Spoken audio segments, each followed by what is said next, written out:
Alright, this game is called Thought Experiment Simulator. Woohoo! Whoa! Geeky. What the hell? The game saves automatically, okay. Developer message, this is my first game, hope you like it. Nice. I'm your narrator who will guide you through this adventure. Thank you for buying this game.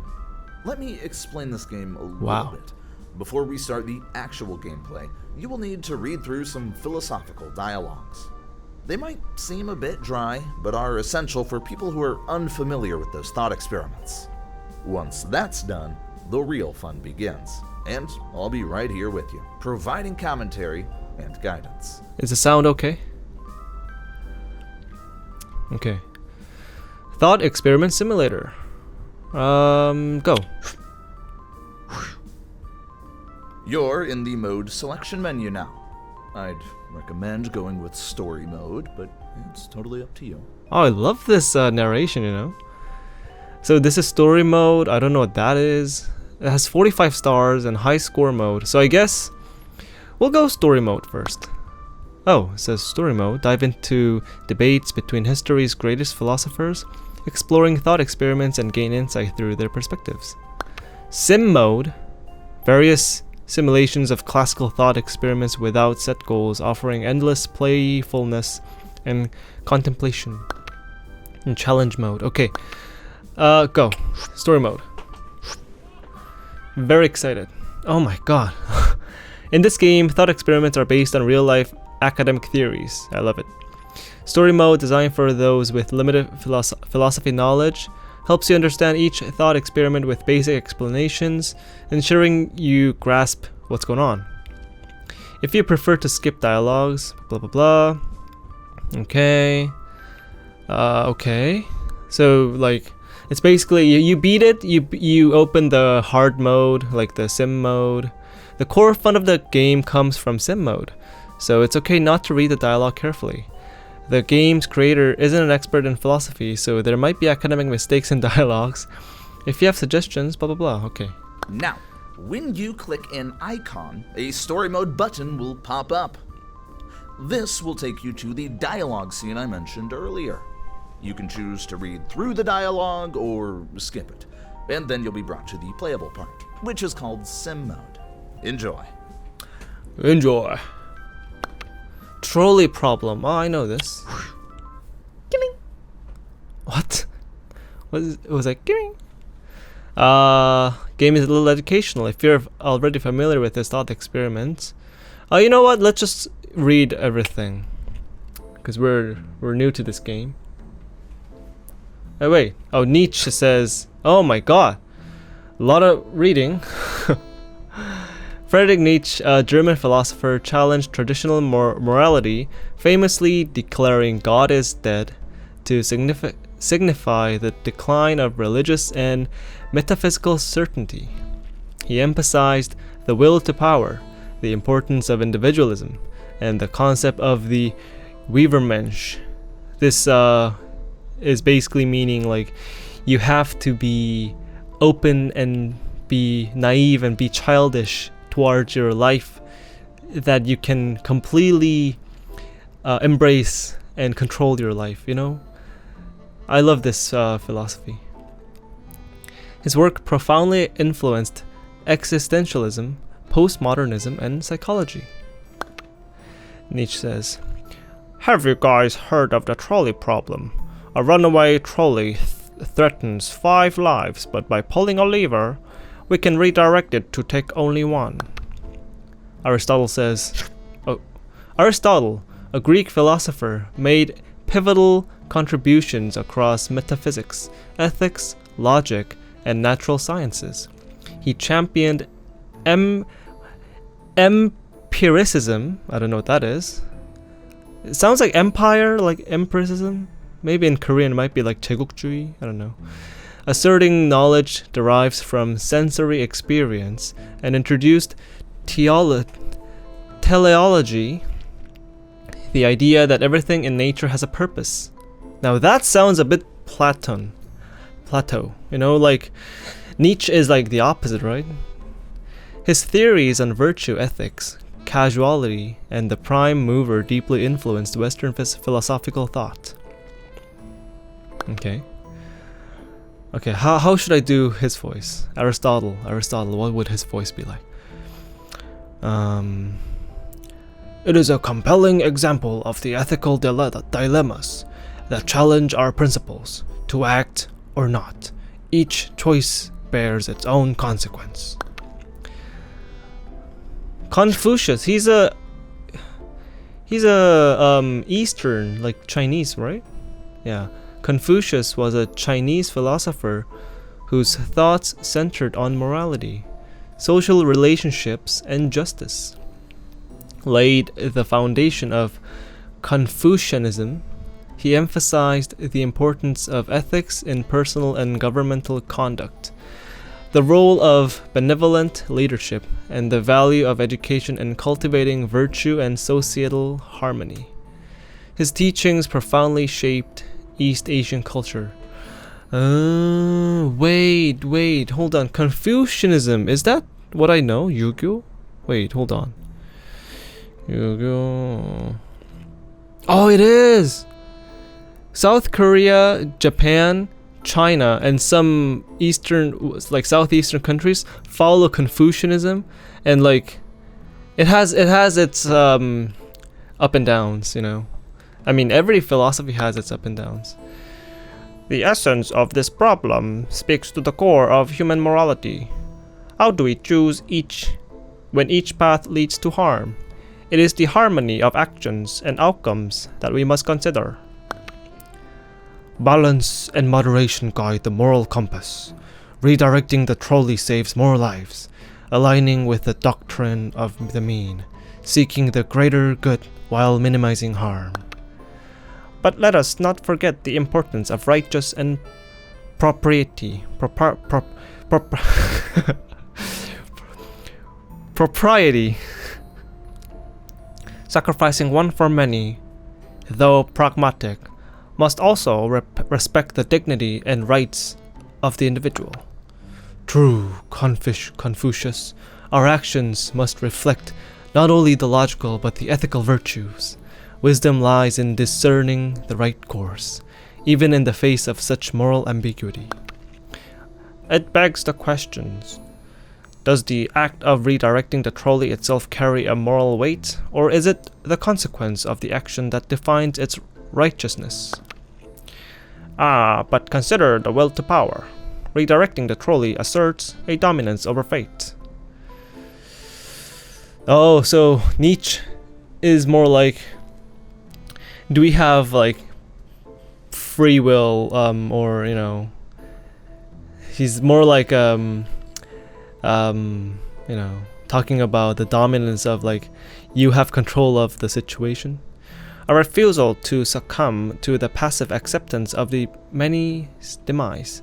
Yeah, so Nietzsche was more resisting the situation and holding grasp of your life kind of a person. Your point illuminates the significance of agency and choice in ethics. The act of deciding reflects our capacity for rational thought and moral reasoning. Exactly. He sounds like Heimerdinger, you know. I'm thinking of Heimerdinger from League of Legends. Exactly. It's not merely about the numbers. It's about the assertion of will. So Nietzsche is I don't care how much people dies. Nietzsche is the thing that matters is we have control over it. You know, 1 person or 100 person. The affirmation of life, even in the act of choosing whom to save. However, we must tread carefully for unchecked power. Ethics demands we justify our actions within a framework of virtue and the common good. So he sounds more like utilitarianism, you know, going for the greater good for everybody, you know, in the whole average. True, but life is not a problem to be solved, but a reality to be experienced. The trolley dilemma forces us to confront the essence of our moral convictions, to act decisively in the face of uncertainty. So what then? Shall we reduce morality to a mere calculation, a balancing of lives as if they were numbers on a ledger? Your perspective reminds us that the essence of morality lies beyond mere calculations. It is the intention, the righteousness of the action that truly defines its moral value. So this sounds more like what's the opposite of utilitarianism? Deontology? Like focusing more on whatever the outcome is, even though the outcome is better for the greater good. Confucius is more like what you're doing right now needs to be right. So I think that's deontology. Well said, Confucius. The virtue of an action lies not only in its outcome, but in the moral character that guides it. To act justly, one must be just. Yet, let us remember the trolley problem, like life, offers no easy answers. It is through these debates that we sharpen our understanding of morality. Oh wow, play now. Oh wait. Is this story mode yet? Okay. What's this? 1-9. Welcome. I suppose you're here for something entirely ordinary. But let me be clear. This is not your typical ride. Yay! You might face some deceptively simple choices. Twists on the classic trolley problem. But remember, not everything is as it seems. Enjoy the conundrum.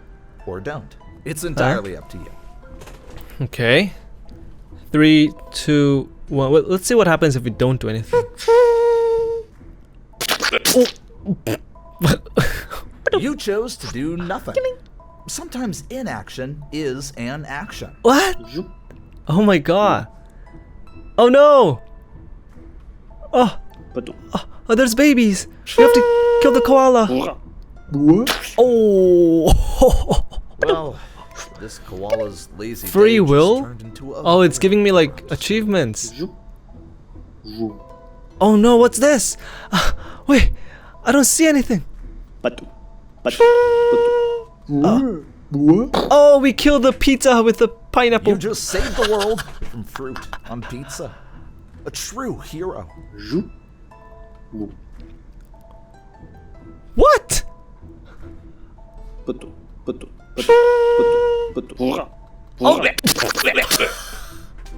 You've just made a major impact on the population.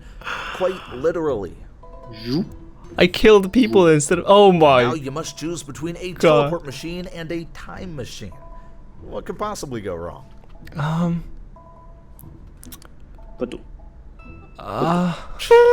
don't know. But. Oh. That was a classic case of instant karma. Nice work. Now you know how it feels to be on the receiving end of your own decisions. Oh, this game is awesome. This game is what? Aliens or dinosaurs? Kill aliens. Go. Choo-choo. Oh no! I misclicked. No, my dinosaur. Well done. You've just made the dinosaurs even more extinct. Oh no! Look, dinosaurs. We kill the unicorn. The dinosaurs are A crying. touch of unicorn magic. Oh.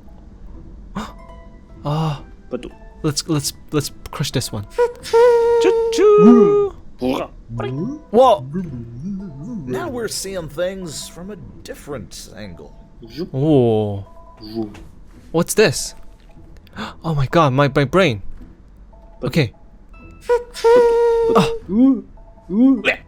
Oh. Someone's prince just turned back into a frog. Romantic. What? Isn't it? We're back here.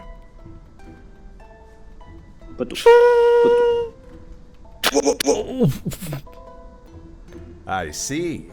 Oh, It's a bold how do I get the strategy to just 2-star? let I'm nature trying to take get the its course. 2-star.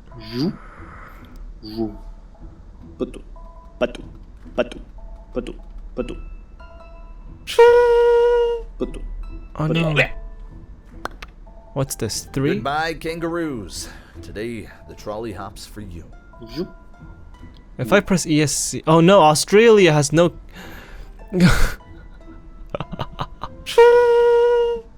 Oh hey look, hey look. So it says your objective is to collect all the stars in this level, each representing an unlockable achievement. Oh. So I can get sucked in and drifting. In sim mode, each level loops endlessly. Oh, this is sim mode right now. We're in sim mode. Show high tutorial. Ah. How do we get sucked in and drifting? Okay, let's think about it. Oh shit. Okay. Wait. Let's try like number 3 again. Traditionalist. That pineapple pizza didn't stand a chance. This is awesome. This game is really fun. Okay. We tried both. Oh, boom. The kangaroos tried to jump over the trolley, and they didn't make it. No. let's crush the pineapple one. Like I mean the no pineapple one. Oh. On the world's map, Hawaii just shines brighter.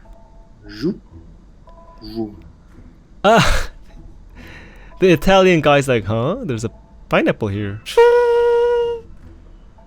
Wow, crush the cake. Cake down. I repeat, cake down. Party's over, folks. No.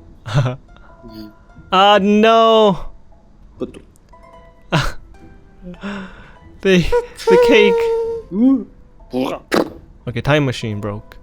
Now what? You Whoa! just traveled back to ancient Greece. Trolley wasn't invented yet. Here's just a nice straight road. Oh, you ask me what's in your hand? That's just a toilet plunger. It's a toilet plunger. I can't click Here anything. comes Sisyphus. Oh no! This is Sisyphus awesome. just rolled by with his boulder. Quite a sight, isn't it? This is great. Do you think he's happy with his endless task? Or is it just another version of our trolley problem? Okay, so, how do I get sucked in? Kill the aliens? Ooh. Earth's intergalactic relations might get a bit more tense. Okay. Kill the. Oh, here, look. Ah! We got sucked in. From trolley tracks to galactic tracks in 3, 2, 1. Huh? Okay, we can try the straight one. We tried this one. We'll try this one. Oh, it goes backwards. And now we're going backwards. Thanks, mystery question block. Zoo. Oh. We'll beat this one because we did this one. Congratulations! You've just increased the human population. Okay. So wait. How do I drift? Wanna drift? Whoa! What in the world are you doing? This is a thought experiment, not a drifting competition. You're absolutely ruining the scientific process here. Yay! We got. That's hole 6. Okay. We got all 4. I guess that's how you play the game. This is great. I love it. We can play sim mode. What's a sim mode? Welcome. I suppose you're here for something entirely ordinary. But let me be clear. This is not your typical ride. You might face some deceptively simple choices. Twists on the classic trolley problem. But remember, not everything is as it seems. Enjoy the conundrum. Or don't. It's entirely up to you. Wait, what is it? What do I do?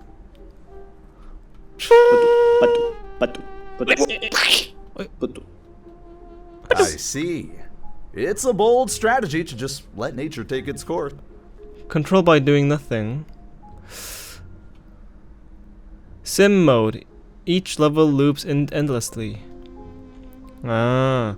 I think it's just something like you can play that level On and on and on. Okay, next is this. What is this?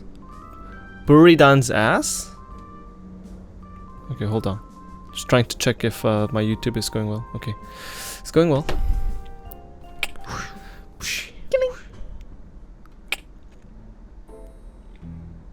I kind of like reading this philosophy lecture. Socrates, a Greek philosopher, a foundational figure in Western philosophy, emphasized the importance of ethics and knowledge through his method of questioning, aimed at encouraging critical thinking and uncovering underlying beliefs. He believed in the pursuit of virtue and the interconnectedness of knowledge and moral character, famously asserting, "An unexamined life is not worth living." Today, let us ponder on Buridan's ass, a tale of a donkey being equally hungry and thirsty, between a bale of hay and a bucket of water, unable to choose. What does this reveal about decision making? Arendt? Who's this?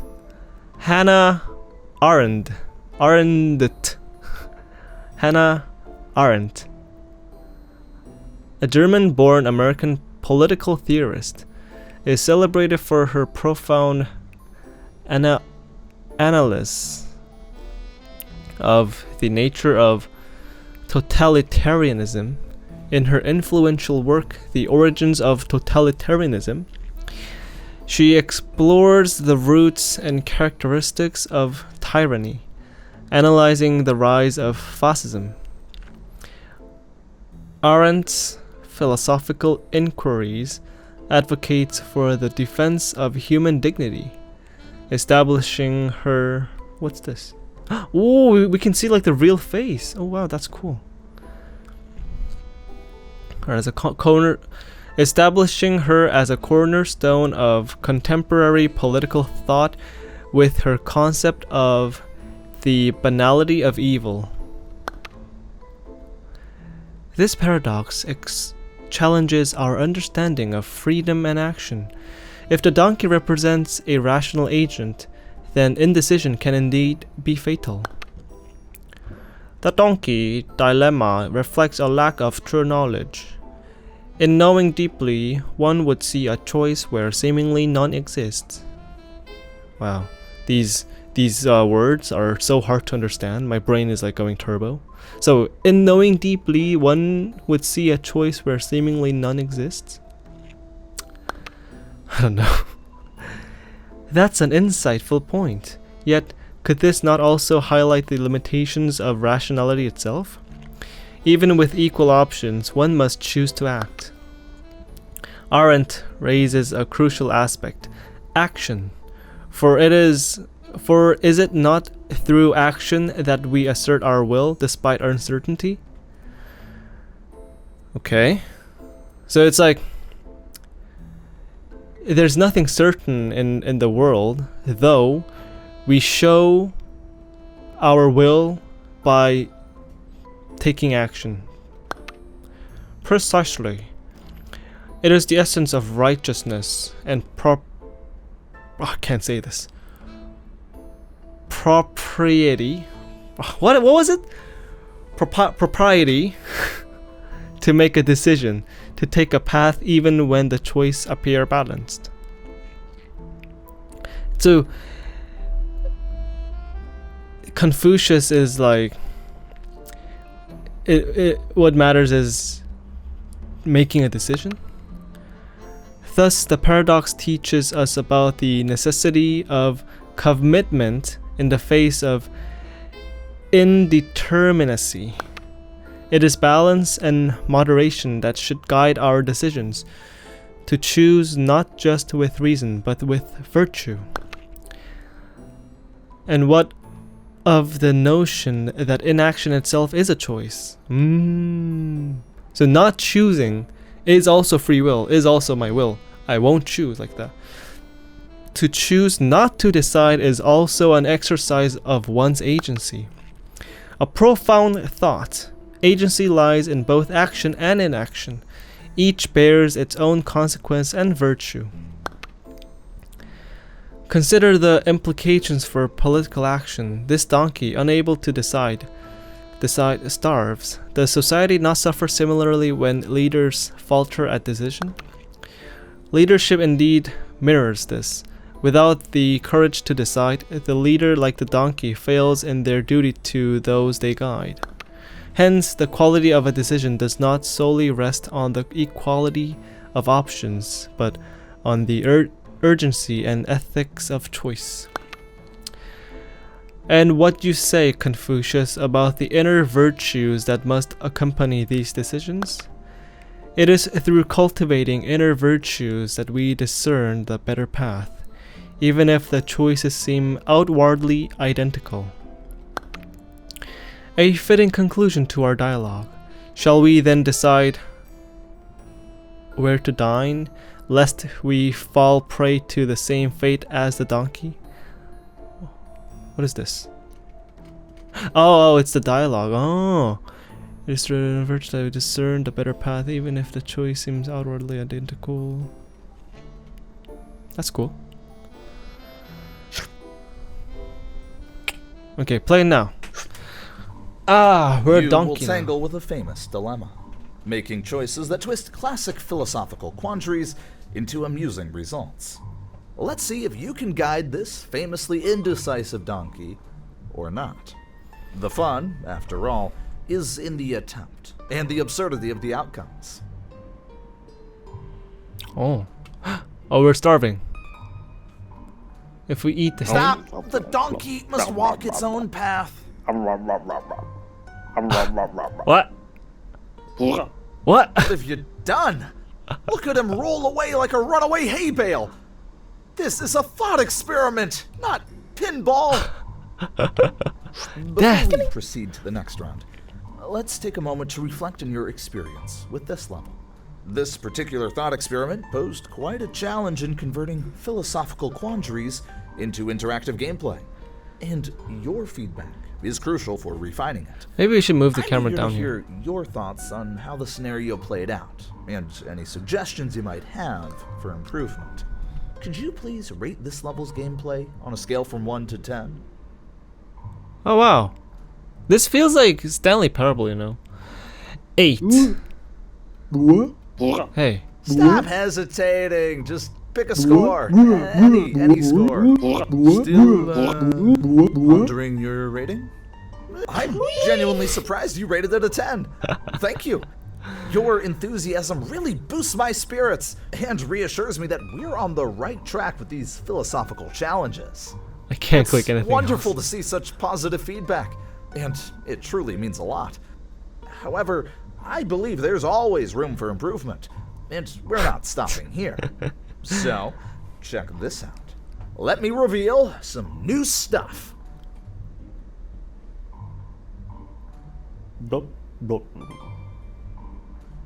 Oh.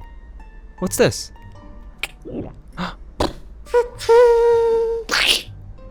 Aha!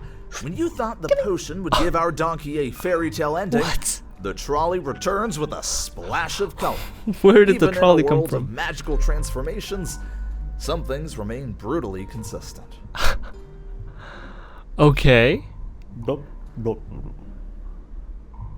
about this trampoline?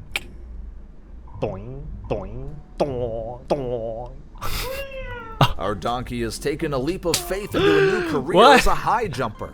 Here's up when he finds what he's looking for out there, beyond the edge of the screen. This game is so funny. It feels like Stanley Parable. What's this? Who needs a bird when you can have a boxing glove pop out? Lesson learned. Always expect the unexpected, especially when clocks start throwing. What the hell? Okay, what about this pepper? Who knew a bit of spicy pepper could turn our humble donkey into a fire-breathing spectacle, only to be extinguished by the ever-punctual trolley. Seems like even when donkeys breathe fire like dragon, They can't dodge destiny. Blop, blop. What is this? Oh! What? The chewing gum turned our donkey into a makeshift rocket, complete with propulsion, courtesy of its own natural gases.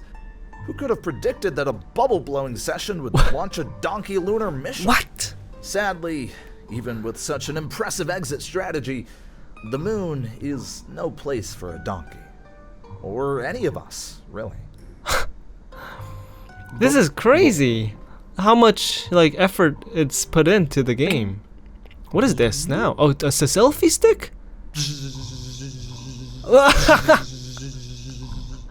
In today's digital age, even a donkey What? isn't safe from taking a perfect selfie. Unfortunately, this donkey's quest for social media Selfie. fame turned shockingly electrifying. That's one way to go viral, but probably not the kind he had in mind. Okay. Blop, blop. Now let's try to put the donkey in the water. Hey, this is a test of will, not strength. What? What the heck? This is an oceanic horror show. Now our donkey's shark bait, thanks to your bucket shenanigans. Where's my donkey? Blop, blop.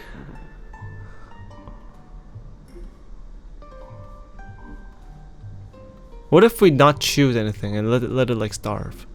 Let's see what happens. It decreases pretty fast.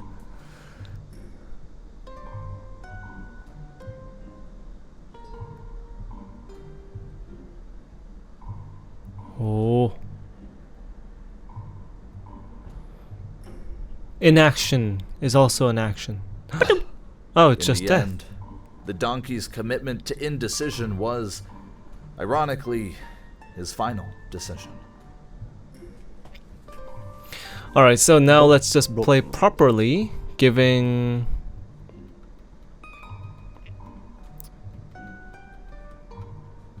How do we... The water seems inviting. Oh. Too bad the donkey isn't feeling adventurous today. The haystack beckons, yet our donkey friend remains glued to the spot. Why? You clearly have a preference for hay, but the donkey is still weighing his options. Oh, hesitation made him die. It seems our indecisive friend has chosen a permanent solution to a temporary problem.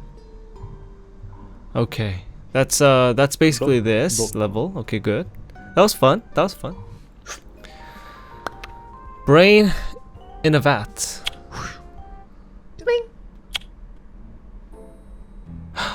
Oh.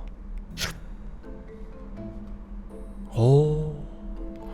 René Descartes, a French philosopher and mathematician, made seminal contributions to modern philosophy and science. Known as the father of modern philosophy, he emphasized reason as the path to knowledge, famously stating, "Cogito ergo sum." Cogito means think, ergo is like thus, sum is like I exist, I am. I think, therefore I am. Descartes introduced dualism, distinguishing between mind and body, and his work in analytical geometry has significantly influenced Western thought. His meditations on first philosophy laid the foundation for future philosophical and scientific endeavors. So these days, like AI, stuff, Descartes is mentioned a lot because we are making the software, that works like a brain, and then they're also making like the hardware parts. Have either of you heard of the brain in a vat hypothesis?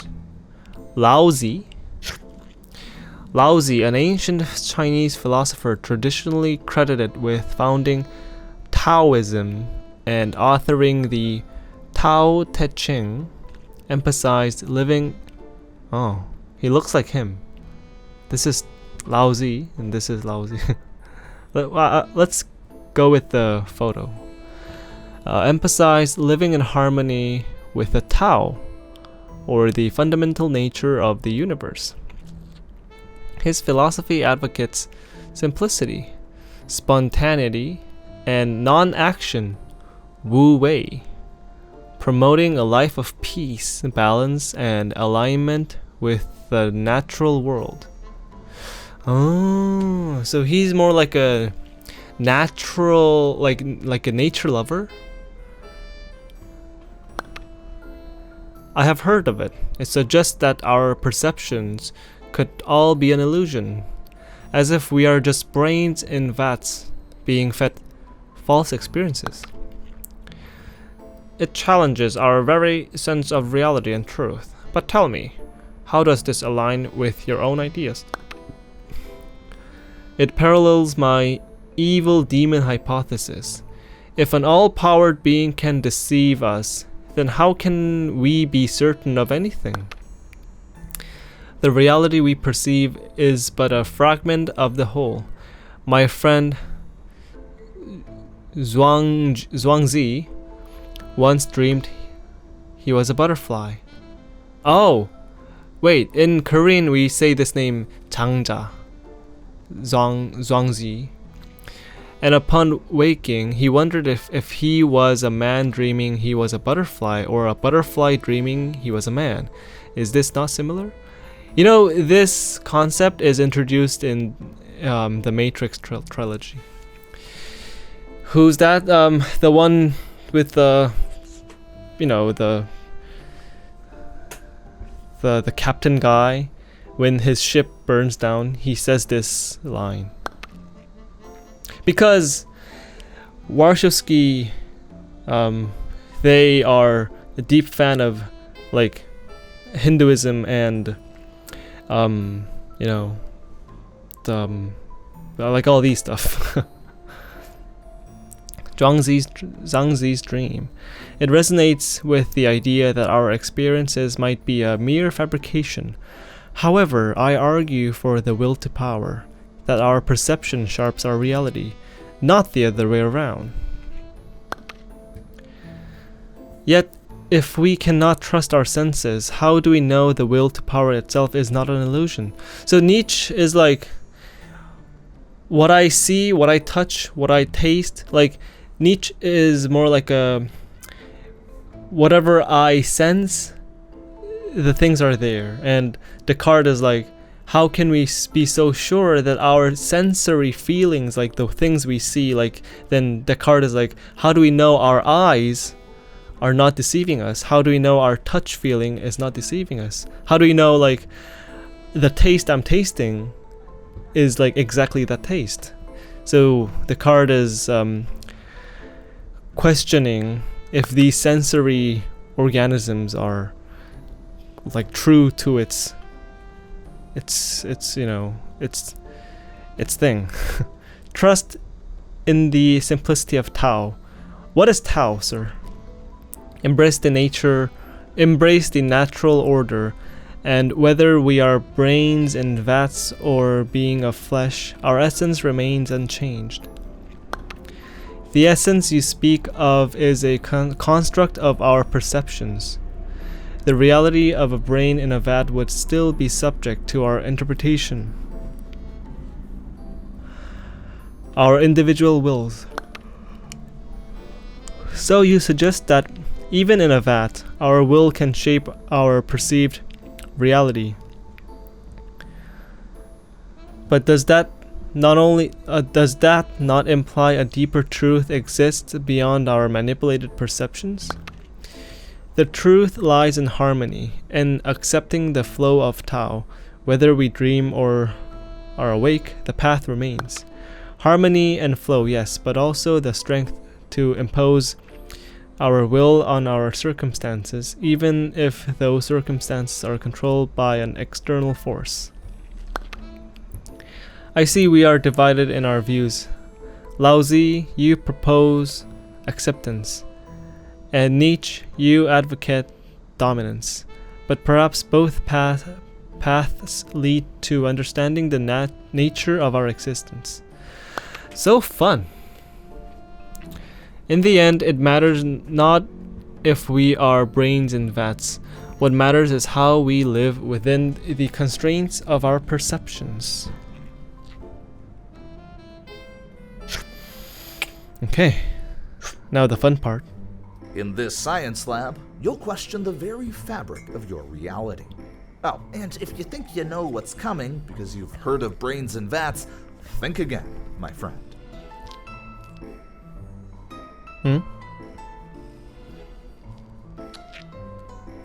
It became a puzzle game.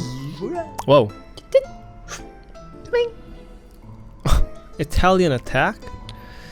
You're mixing those liquids now. Mm-hmm. Hope you know what you're doing, because I certainly don't have a clue. Whoa. Oh. There you go. Floating up like a birthday party decoration. How's the view from up there? Okay. Escaped, found the brain. Okay, we have to do escape and found the brain. Inspecting the vat and hoping to find some deep, dark secrets.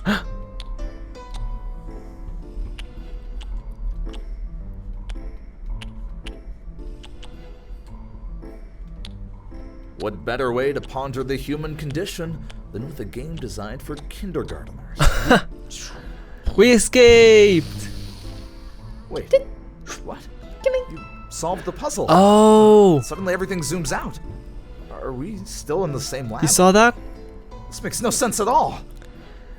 Because it's brain in a vat, even if we escape like this current world, it just zooms out, becoming like, oh, it turns out your real mind was like up, like one step ahead, like, you know, one level up. So like this is a recursive thought experiment that you cannot escape at all. So I think we have to get this one. So we did red and yellow. Let's Hey, try these two. We're here for the brain. This is a philosophical simulation, not a high school science class. Nope. One moment it's just you, and suddenly it's a screen full of yous. How many of you does it take to solve a puzzle, I wonder? Okay. Back at it with the potions. Yep. After that last wild ride, I'm not sure if I'm excited or terrified to see what happens this time. Oh, well, it seems you've just disappeared. Disappear. Should I call someone, or will you be popping back soon? Maybe we add all three. Chemistry set? Oh, come on. The real mystery is in the vat, not these beakers and flasks. Oh, we can do blue. Oh, Looking for a brain, and you found one. Yours. A bit of an extreme method, my brain. but effective. My brain. Okay, what about yellow? Here we go again with the mixing. I must admit, your dedication to unpredictable transformations is truly something to behold. Oh, Now you've turned into a cat. Fluffy and adorable, but do you also feel the urge to knock things off tables? what about red?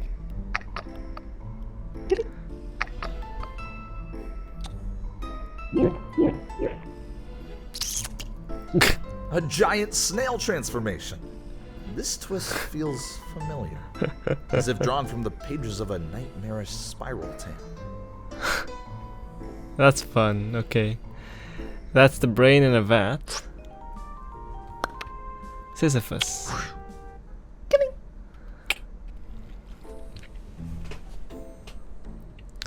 Hegel. Oh.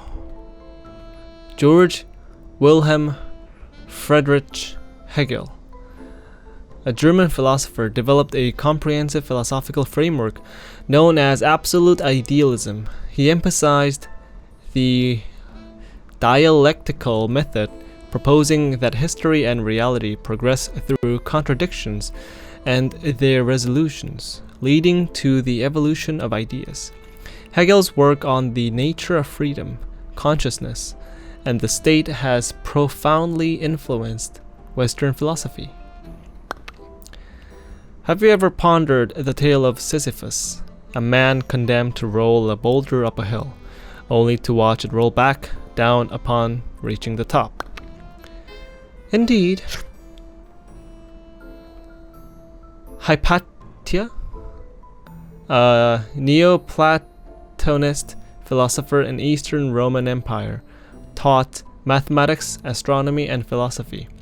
She espoused the Neoplatonic view, emphasizing the pursuit of intellectual and moral excellence, and the idea of a single ultimate truth beyond the physical world. Hey, that sounds like Plato. She is celebrated as a symbol of learning and virtue. Oh wait, Platonist. She is a person who follows Plato's philosophy. So neo means like new Plato philosopher. Plato. Indeed, it is a fascinating metaphor for human existence, reflecting the eternal struggle and our quest for meaning amidst it all. And how, pray tell, do you see this reflecting on our lives? For it seems to me an exercise in futility, a punishment rather than a lesson. Ah, but there lies the beauty. In the act of struggle, Sisyphus finds his purpose. It is through continuous overcoming that life attains its meaning. I would argue, however, that the knowledge and pursuit of wisdom is where true meaning lies. Sisyphus' ordeal represents our relentlessness pursuit of truth, despite its elusive nature. But consider this. Does not the awareness of our struggles bring us closer to virtue? The challenge is not the boulder, but the understanding why we push it. Oh. So he's saying the challenge is not the pain of us pushing the boulder. It's not our muscle pain, but understanding like why we are doing this forever. Like understanding the reason of it is the real challenge, not your muscle pain. Precisely, Socrates.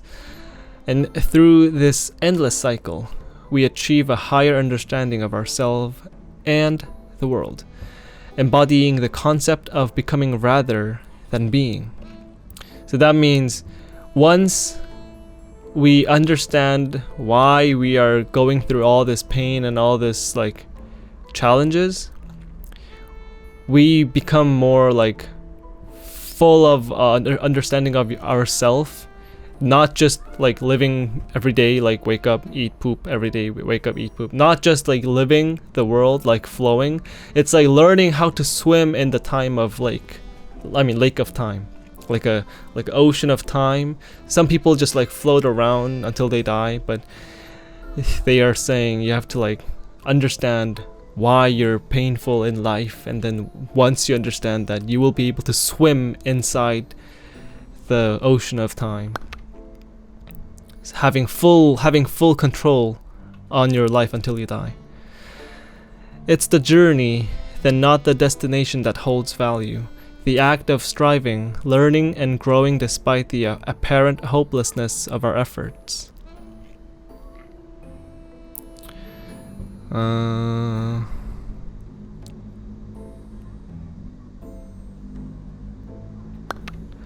Yet,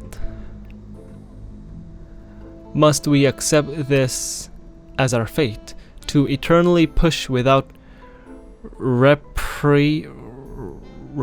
don't know this. This is like the first time I've ever seen this word. Look at this. It says reprieve. Is there no escape from this cycle? It is not about escape, but embracing our condition. Each push represents humanity's inherent desire to transcend its limitations. And through transcendence, we find liberation, not from the struggle, but within it. To know and to grow, despite the certainty of our boulder's return, is our true victory. A victory, then, in the face of absurdity, it speaks to the resilience of the human spirit, a testament to our capacity for hope and determination. Yes, and in that moment of struggle, we are most alive, fully engaged with the essence of our existence. This engagement, this perpetual striving, is what shapes the essence of reality itself, an unfolding narrative of individual and collective growth. It seems then that Sisyphus, in his eternal toil, teaches us the value of perseverance, the dignity in struggle, and the beauty of the human condition. A beautiful lesson indeed. It is not the weight of the boulder, but the strength of our spirit to bear it that defines us.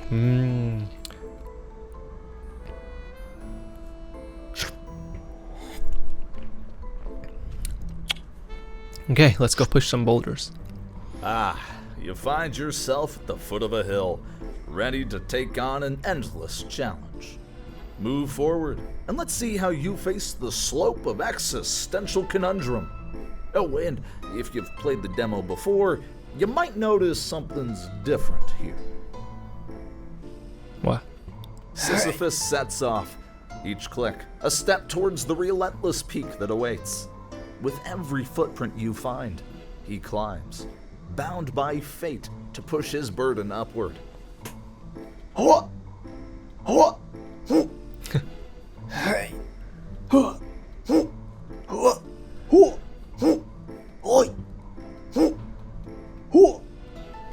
Is there any other button I can click?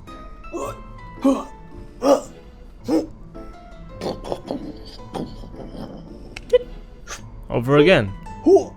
What's this? A new hat for Sisyphus. Ah! Here's hoping a little novelty goes a long way in this eternal repetition. Hey, you knocked off his hat! Poor Sisyphus. As if his task wasn't hard enough already. Because of your click, he's got to face that uphill battle bareheaded.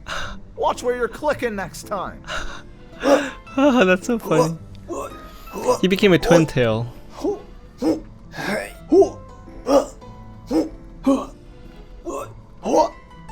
Look at that! Sisyphus has switched up his headgear again as he resets his climb. Who knew that fashion could make an ancient punishment a bit more interesting? Okay, let's let him go and see what happens with the hat.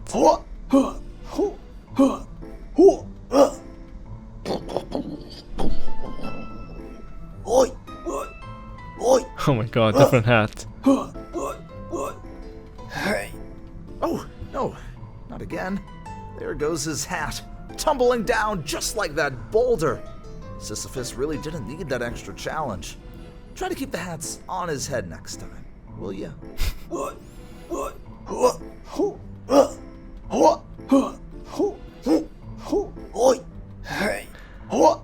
As the boulder rolls back to the base, Sisyphus watches his fleeting progress vanish, destined to begin anew. With a resigned sigh, he squares his shoulders for another ascent, each step as inevitable as the last. There lies the cycle, unending and relentless, a testament to his eternal task. What the hell? What is this? Again with the hat knocking? Sisyphus has enough on his plate without you adding a breeze to his scalp. Let's try to keep the accessories in place next round, okay? What's the other 2 stars?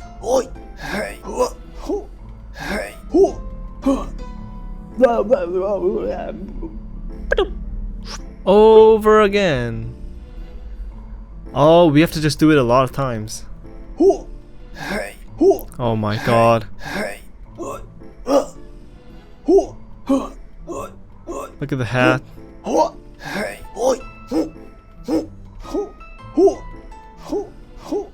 Once again, the boulder betrays Sisyphus's efforts, rolling down the slope to its starting point. Undeterred, Sisyphus returns to the base, his resolve as unyielding as the stone he pushes. Chainsaw Man. Alright, it seems like knocking off hats is just part of the game for you now. If that's the excitement you're looking for, I suppose it's time to shuffle the deck a bit. I have prepared something new for you. Take a look. What? What? Oh my god. We're playing. We're playing Getting Over It. Congratulations! You got over it! I must say, your persistence is almost as stubborn as that boulder. I hope you enjoyed the novelty. And now, let's get back to pushing that rock, shall we? Yeah, this definitely gives Stanley Parable vibe. Funny narration and unexpected, stuff like this.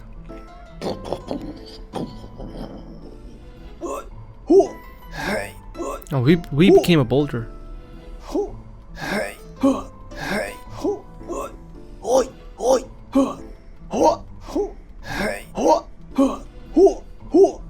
And down rolls the boulder.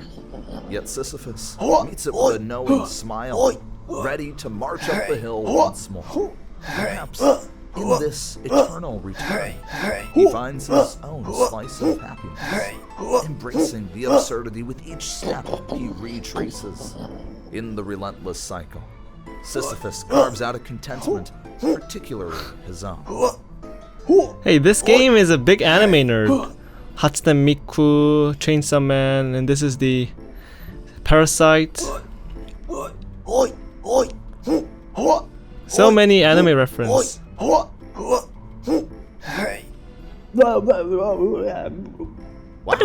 More than 10 pushes. You've actually unlocked all the achievements there are in this relentless endeavor. Maybe it's time to explore new horizons. There's a whole world beyond this hill. Okay. All three. Prisoner's Dilemma.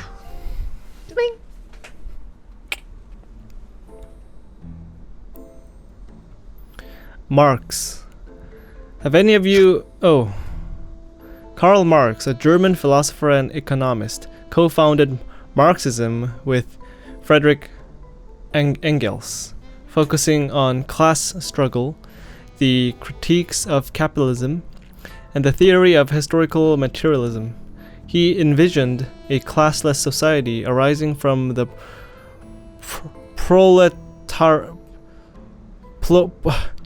proletariat overthrowing the bourgeois. No, that's bourgeois, right? I can't say it. Bourgeois, emphasizing economic factors as the primary driver of societal change and development. Have any of you ever contemplated the prisoner's dilemma?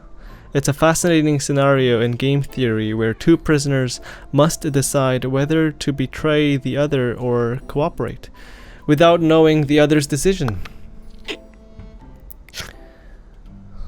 Simone de Beauvoir, a French existentialist, philosopher, and feminist, is best known for her seminal work, The Second Sex, which examines the oppression of women and lays the groundwork for contemporary feminism. She argued that gender is a social construct and advocated for the existential freedom and authenticity of individuals. And it's interesting to note how the choice of cooperation, which benefits both, is often overshadowed by fear of betrayal. This reflects the dialectical process. The individual's actions are interdependent, shaping and reshaping their realities through their choices. not just recognizing but actively fostering it. In a society that values mutual aid over competition, the dilemma itself might dissolve. Yet, the essence of the dilemma persists as long as individual freedom conflicts with universal necessity. True, each decision in the dilemma mirrors existential choices, whether to act authentically in freedom or be led by anxiety towards self-interest. And under capitalism, this self-interest is not just personal but systemic, enforced by the economic structures that divide us. It's a perpetual cycle of thesis, antithesis, and synthesis. Individual desires clash with collective need, leading to new understandings or conflicts. Which brings us to the core. Can true freedom exist in making a choice if the choices themselves are constrained by external conditions? Perhaps it is in recognizing these constraints that we find the path to actual freedom. Indeed, engaging in this dilemma, we must not just play the game but question the rule imposed upon us. A thoughtful point. In questioning, we transcend the immediate and glimpse the universal, the totality of relations that define our actions. It's about envisioning a society where the dilemma's very foundation is transformed, no longer prisoners of circumstance but architects of our fate. In the end, it's not just about what choices we make, but the kind of world we want to build with those choices. Oh my god. Becoming like deep and deep.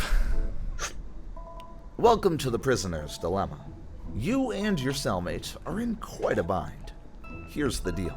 If you both confess, you each get 5 years. If you confess while your cellmate stays silent, you'll walk free while they get 10 years.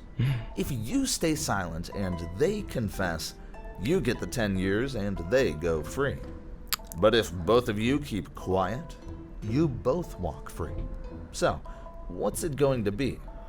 Do you trust your cellmate or not? Okay, let's try being quiet.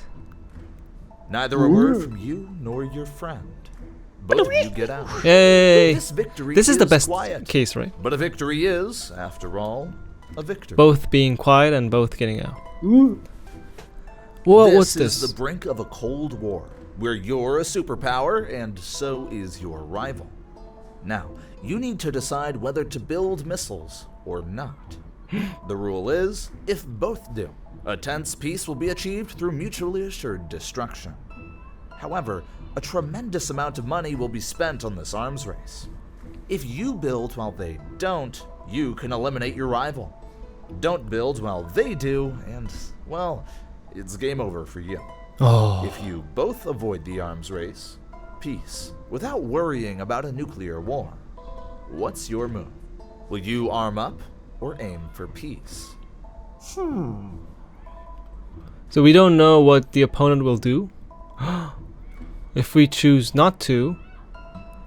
Oh, like the result is like death or peace. But if you build it, it's like peace or killing the opponent? Okay. Oh! What? Oh shit. Oh my Missile god. is ready. Well, your rival brought nothing to the table. And boom! Your rival is history. That's one way to clear the board. Oh my god. Here's the stock market's own version of the prisoner's dilemma. You're an investor, and so is everyone else around you. If you hold onto your stock, and if the others do the same, the price skyrockets and everyone profits. Hold while others sell, you will lose your money. Sell while they hold, you miss out on the gains. And if everyone sells, the stock price drops hard, and you might just minimize your losses. What's your move? Will you hold steady or cut your losses? I mean, this one doesn't really have like a distinct better option because it's just higher risk, higher return, lower risk, lower return. Let's try this. What? Everyone hit the sell button, including you. You might not make a profit, but at least you're not sinking with the ship. Hey. Whew. What? Back for more, are we? Diving into the murky waters of trust and betrayal once again. Let's see how you navigate the twists this time around. Let's try Will you this play one. it safe, or is there a new strategy? Let the games begin. Both of you What? decided to spill the beans, and now you'll live in the state's finest gated community for 5 years. Now it's time to ponder the virtues of mutual mistrust. Okay, lose. What's the... Oh, okay, there's just losing. Back at the Cold War crossroads, I see. Ready for another round of strategic decision making? Let's find out if this time you can rewrite history, or just repeat your history. Oh. Okay, here we go. Pacifist approach. Sadly, your rival chose missiles over diplomacy. Now, as they say in the classics, you're wiped off the map. What? Let's try this too. Back for another round in the final. Will you stick to your previous strategy? What? Ouch! You held on, but everyone else bailed. Now No. that's a rough ride. Your investment's sinking faster than a broken ship. Oh no. What? Okay. That was that. Next one. Veil of Ignorance.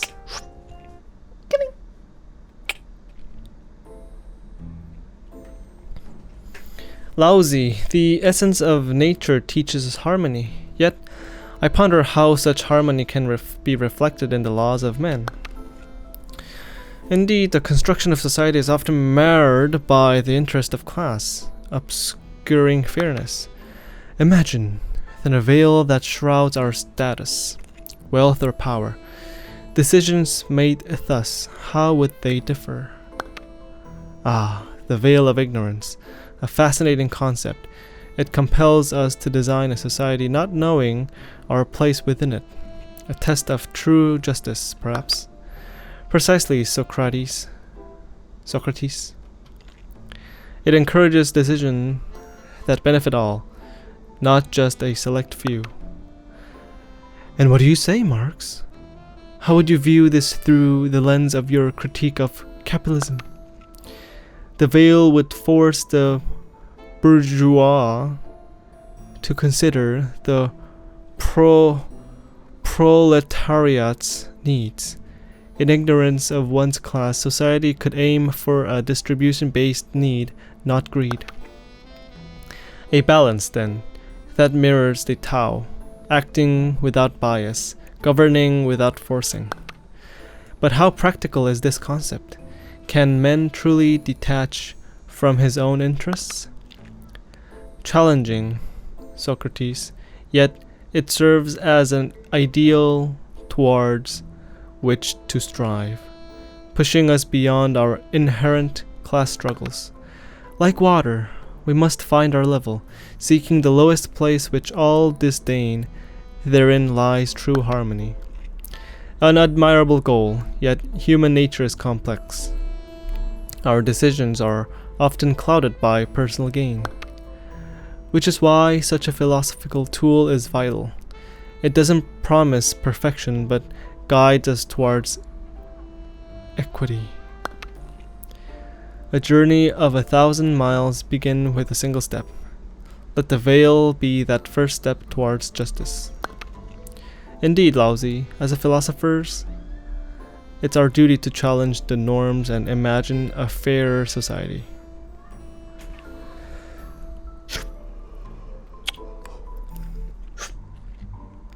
A veil that hides not just figures, but choices. Distribute these coins, will you? Without knowing which piggy is your ally in this game of unseen fairness. After all, the coins are yours to allocate, and the consequences, well, they're yours to discover. This is mine. The first coin slides in, sparking a mystery of wealth distribution behind the veil. Cha-ching, cha-ching, cha-ching, cha-ching, What's mine? cha-ching, cha-ching, cha-ching, cha-ching, cha-ching, Cha-ching. cha-ching, cha-ching, cha-ching, cha-ching, cha-ching. Oh, Blind justice served by blind choice. oh. Okay.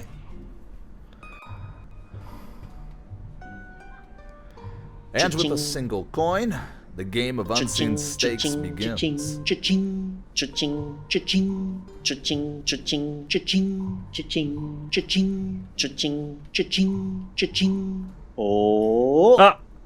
Oh dear. It seems your generosity, or Oh. perhaps just bad luck, has left you with the lighter purse. Don't fret. Sometimes the richest experiences come from having the least. Okay, let's find. I'm gonna guess this is coin. me. cha-ching, Tossed into the cha-ching, unknown. cha-ching, Will cha-ching, fortune cha-ching, favor you cha-ching, today? cha-ching, cha-ching, cha-ching, cha-ching, cha-ching, Come cha-ching. on, me. Oh, Oh shit. Your piggy remains Oh. untouched. Such selflessness. Or maybe just a miscalculation. Okay, this time this is gonna be me. cha-ching, cha-ching, cha-ching, cha-ching, cha-ching, cha-ching, cha-ching, cha-ching, cha-ching, cha-ching, cha-ching, cha-ching, cha-ching, cha-ching, cha-ching. Oh, Yeah. Whoa! You collected all the coins in your own piggy? That's some luck. I got an Skill. achievement. You know, I actually designed an achievement for that.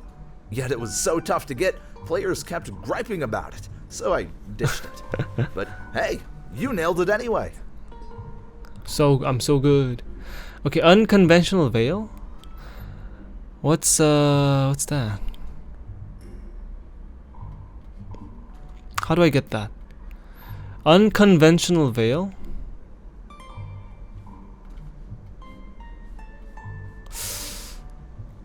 Maybe it's like cha-ching, cha-ching, cha-ching, cha-ching, cha-ching, cha-ching, cha-ching, cha-ching, cha-ching, cha-ching, cha-ching, cha-ching, cha-ching, cha-ching, cha-ching. 1, 2, 3, 4, 5. Oh, Looks like the coin gods weren't smiling on you this round. But remember, Oh. true wealth isn't measured by what's in your piggy bank, but by the adventure you're having. Ah, you've gathered enough Oh. coins and chosen to unlock the mystery. Yeah, unlock the mystery. What is it? What lies beyond this icon could change your perspective or challenge your decisions. Let's see what your choices have unlocked for you. Welcome to the Veil of Ignorance, Trolley Problem Edition. In this scenario, you don't know your own role. You could be the one on the track, or the one deciding at the lever. Oh. Will you choose to pull the lever, not knowing who you might be in this dilemma? Just a heads up, double track drifting is not allowed here. Oh, okay. We can't be this one, right?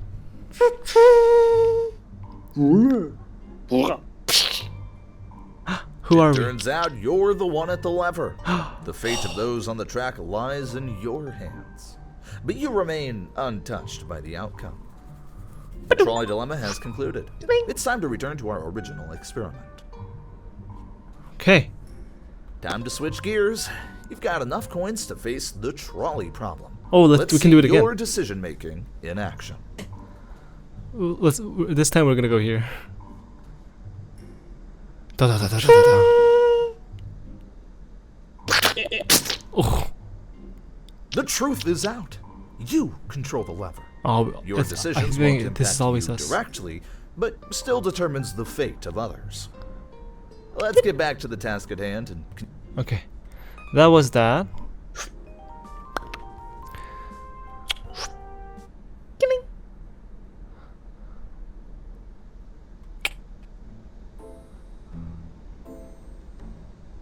Plato. Plato, a Greek philosopher, founded the academy and contributed profoundly to Western philosophy. He explored justice, beauty, and equality, advocating for a world of ideal forms beyond sensory experience. Plato's theory of forms, the tripartite soul, and his vision of an ideal state in the Republic remain influential. My friends, today I wish to puzzle our minds with the Sorites paradox. It posits that if one grain does not constitute a heap, then no amount of single grains ever will. How shall we approach this? Intriguing, it seems to challenge the very essence of categorization. At what point does quantity transform into quality? This is a matter of defining precise points in vague conditions. The paradox challenges us to question how we perceive incremental changes and at what point these changes lead to a new reality. And yet, without clear definitions, we flounder. Must there not be a moment when something becomes, even if it is not clear when? The way of nature is gradual, like the uncarved block becoming a sculpture. Each grain, each moment in time, is part of a greater whole that we must perceive with the inner eye. You suggest a perception beyond the physical, more intuitive? While intuition has its place, we must not forsake the rigor of categorization. Perhaps through potentiality and actuality, we can explain this transformation. Can your categories truly capture the seamless flow of nature? The heap, like the Tao, is ever changing and undefinable in absolute terms. This brings us back to our paradox. If we accept that definitions are fluid, how do we apply logic to the world around us? Or perhaps we must accept that some aspects of reality are meant to be experienced rather than dissected.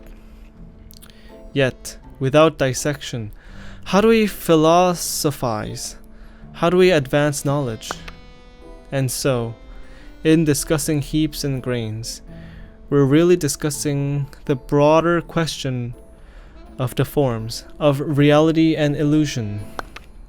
Each grain adds to the heap in the eyes of the beholder. Maybe the heap exists only when acknowledged by the observer. It seems, then, that our decision takes us from mere grains to the essence of perception and existence itself.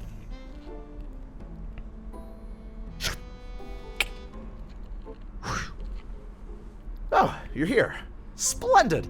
Just so you know, this isn't our usual infinite running and collecting thing. It's more about pondering whether those diamonds you're collecting are, well, significant or not. Enjoy the philosophical run. Huh?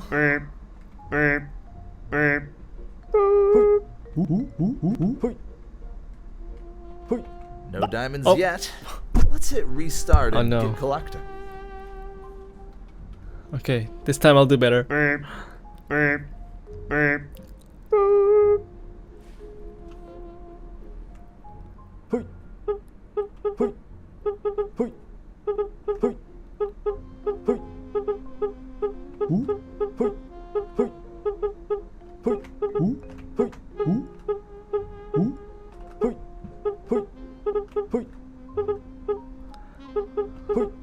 Okay, we're doing great.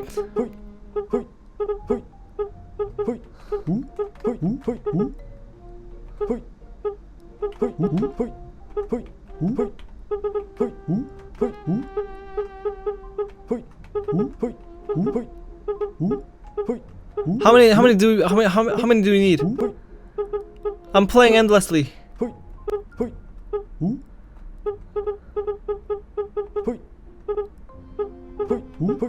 Oh no! The dino tipped over an obstacle. But hey, you collected some diamonds. Now the big question. Do you consider this a heap of diamonds? You have two options. One, press the right button to restart and keep collecting from where you left off. Or two, press the left button to verify if you've collected a heap. Just a heads up, if you verify and it's not a heap, your diamonds will be halved. Choose wisely. It's a heap. We collected a lot.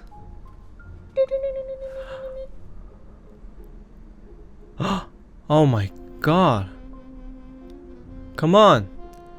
Come on, my diamonds. Come on. More. More. Wow, I collected this much? Wow. That's a lot of diamonds. Oh. Congratulations! That's quite an achievement. Oh, You've we made a heap. just did it. Now we'll clear all those diamonds and you can start fresh. Oh. Feel free to try again or explore other thought experiments for a different challenge. I think the other achievement is like you collect and it's not a heap. Okay, let's like just Looks collect like 5. we're back here again. How's that diamond collection coming along? Ready Let's to try. restart? Or feeling brave enough to check for a heap this time? That's not a heap. Not a heap. Half your diamonds are gone now. Secret room? What is it? Oh, I'm curious. Wait, you're not supposed to do that.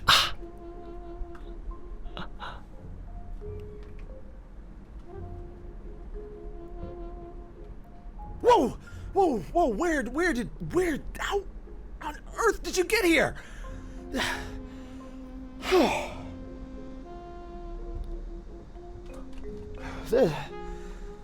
This is a confidential space. Okay, there's really nothing to see here. It's just important recording room stuff. Seriously, go back, play the game, collect some diamonds. Okay. This place is not a part of the adventure.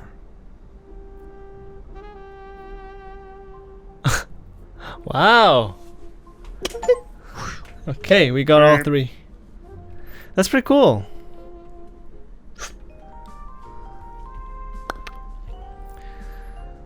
Infinite monkey.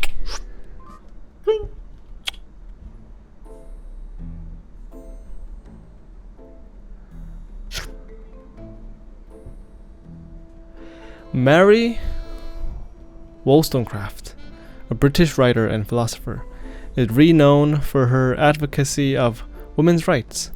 In her groundbreaking work, A Vindication of the Rights of Women, she argues for women's education and equality, challenging the traditional notion of women's inferiority to men and laying the foundation for feminist thought.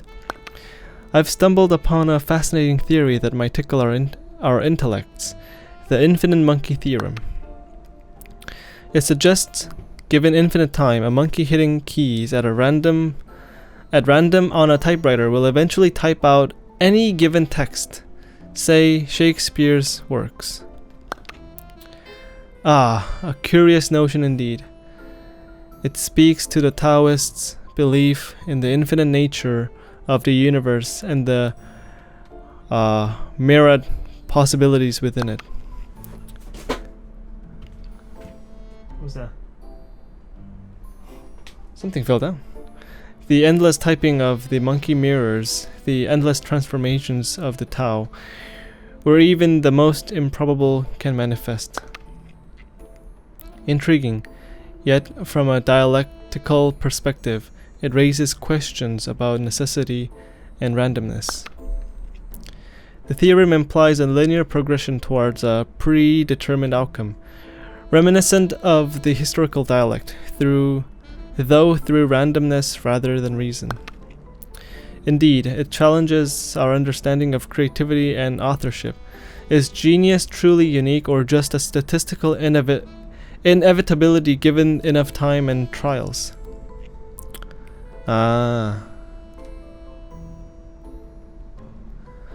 So it's saying like, if there's so many people, at least one person is gonna look like a genius because of the pure like chance.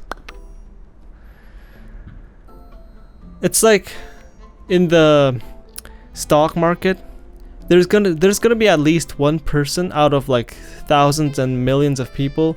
There's gonna be this one trader who makes the perfect decisions, but that's because of luck. Because it's like, you know, that person made these certain decisions not because of reason, but because of I just feel like going up, I just feeling sell, buy, sell. But turns out that decision in that time frame was perfect. So that person looks like, you know, a perfect trader, but it's not because of reasoning, but because of like just chance, luck. It's like that.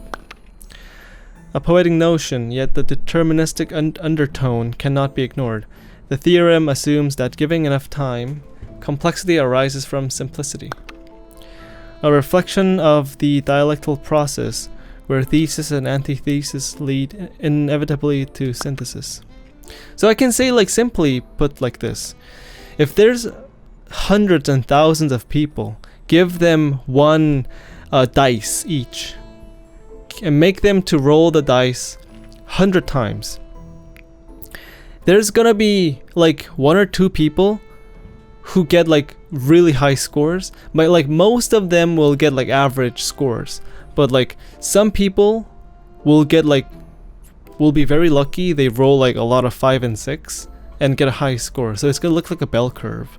Some people will get like 1 or 2s, like really unlucky, and most of them will just get like average scores. But like there will be some people, not because of their dice throwing skills, but because of just pure luck. Some people will get like really low score on average, and some small people will get like a really high score on the sum. Our greatest achievements then might be less about individual brilliance and more about the vast tapestry of possibilities. So that's what they're talking about. It underlines the importance of humility in the grand scheme of the cosmos. Even the greatest minds are but monkeys at typewriters. Their wisdom a gift of time and infinite possibility. I mean, being smart or skilled definitely increases the chance of getting a higher score, but to get the highest score possible, you need to be lucky. Let's say like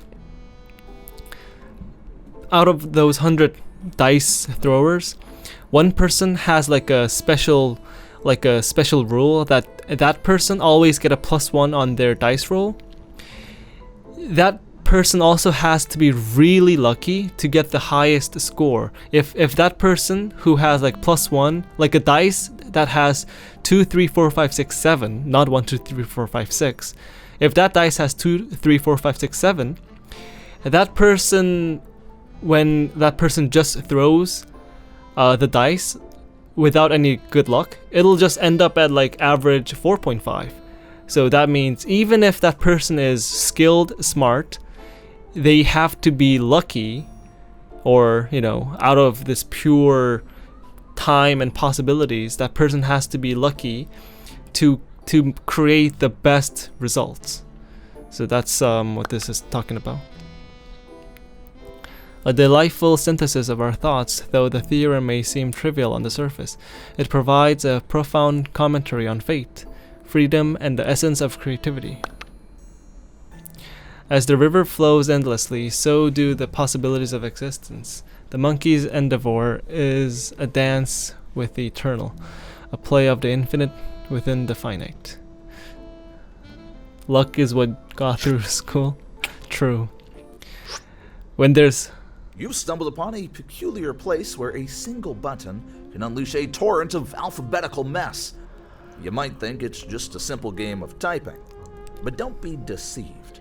Every click is a part of a larger chaos. You know, like, when there's a test, there's 20 questions. Each question has like 1 to 5 options. There must be someone who get like a lot of them right because they're just lucky on choosing which option to pick. I can take off the computer. Batu. Naughty. Batu. Oh. Huh? Batu. Batu. Huh? Where did you find that disc? Whoop. You're human, Whoop. not a real monkey. The bananas aren't meant for you. Whoop. Whoop. Huh? Whoop. I got a banana. Whoop. Whoop. Whoop. Whoop. Whoop. Whoop. Whoop. Whoop. We are making big bananas. Whoop. Whoop. Whoop. Whoop. Another round of Whoop. bananas. Whoop. This is turning into a jungle instead of a typing experiment. XX large. Whoop. Whoop. Enough with the banana game. I'm pulling the disc now. We No. need to see your typed words, not just a screen full of fruit. My Really? banana. Whoop. Back with the disc Whoop. again? Is this Whoop. thought experiment so boring that you have to keep looking for something else to entertain you? Whoop. I Whoop. think we're losing sight of our goal here. Whoop. Bananas Whoop. are fun, Whoop. but words Whoop. are the target. Whoop. Whoop. Bananas. Whoop. Whoop. Whoop. Whoop. Whoop. Whoop. Whoop. Whoop. Whoop. Whoop. This banana deluge is getting out of hand. Whoop. Let's concentrate on the letters. Whoop. Whoop. Whoop. Whoop. Whoop. Whoop. Wait, I want to make a bigger one. Whoop. Whoop. Whoop. Whoop. Whoop. Whoop. Whoop. Whoop. Whoop. Whoop. All these bananas. Whoop. Are you here to Whoop. type or just watch Whoop. bananas fall? Whoop. Where's your focus? Congratulations! A whole word! Whoop. It's a shame all those Whoop. bananas Whoop. make it hard to Whoop. focus on more. Whoop. Whoop. What's this? Ah, you Whoop. found the Whoop. infinite switch. Whoop. I must confess, even I realize that Yay. endlessly tapping might make the most patient person impatient. XXX Consider large. this a small mercy to spare your clicking finger. Whoop. Enjoy the show. Whoop. Whoop. Let the monkey do its work. Whoop. More bananas. Whoop. You're supposed to be Whoop. typing, not turning this into a fruit fest. Whoop. Yay! Whoop. Whoop. Whoop. Whoop. Whoop. Whoop. Whoop. Whoop. Whoop. Whoop. Whoop. Whoop. The bananas keep coming. Can we please get back to the actual experiment? Whoop. Whoop. Whoop. Whoop. Whoop. All right, how big is gonna be? Whoop. Whoop. Whoop. Whoop. Whoop. Whoop. Ooh. What the heck is happening here? Now we have a giant banana and a monkey hand grabbing it? This is turning into something completely unexpected. Focus on typing, please. Not on growing and collecting bananas. Big boy banana. Well, we finished it. Whoop. Whoop. Whoop. Whoop. Let's finish this one. You trying to feed an invisible monkey army? Whoop. Whoop. Whoop. Whoop. You typed a full word. Whoop. Finally, some progress amidst the banana chaos. But seriously, Okay, that's all the achievements.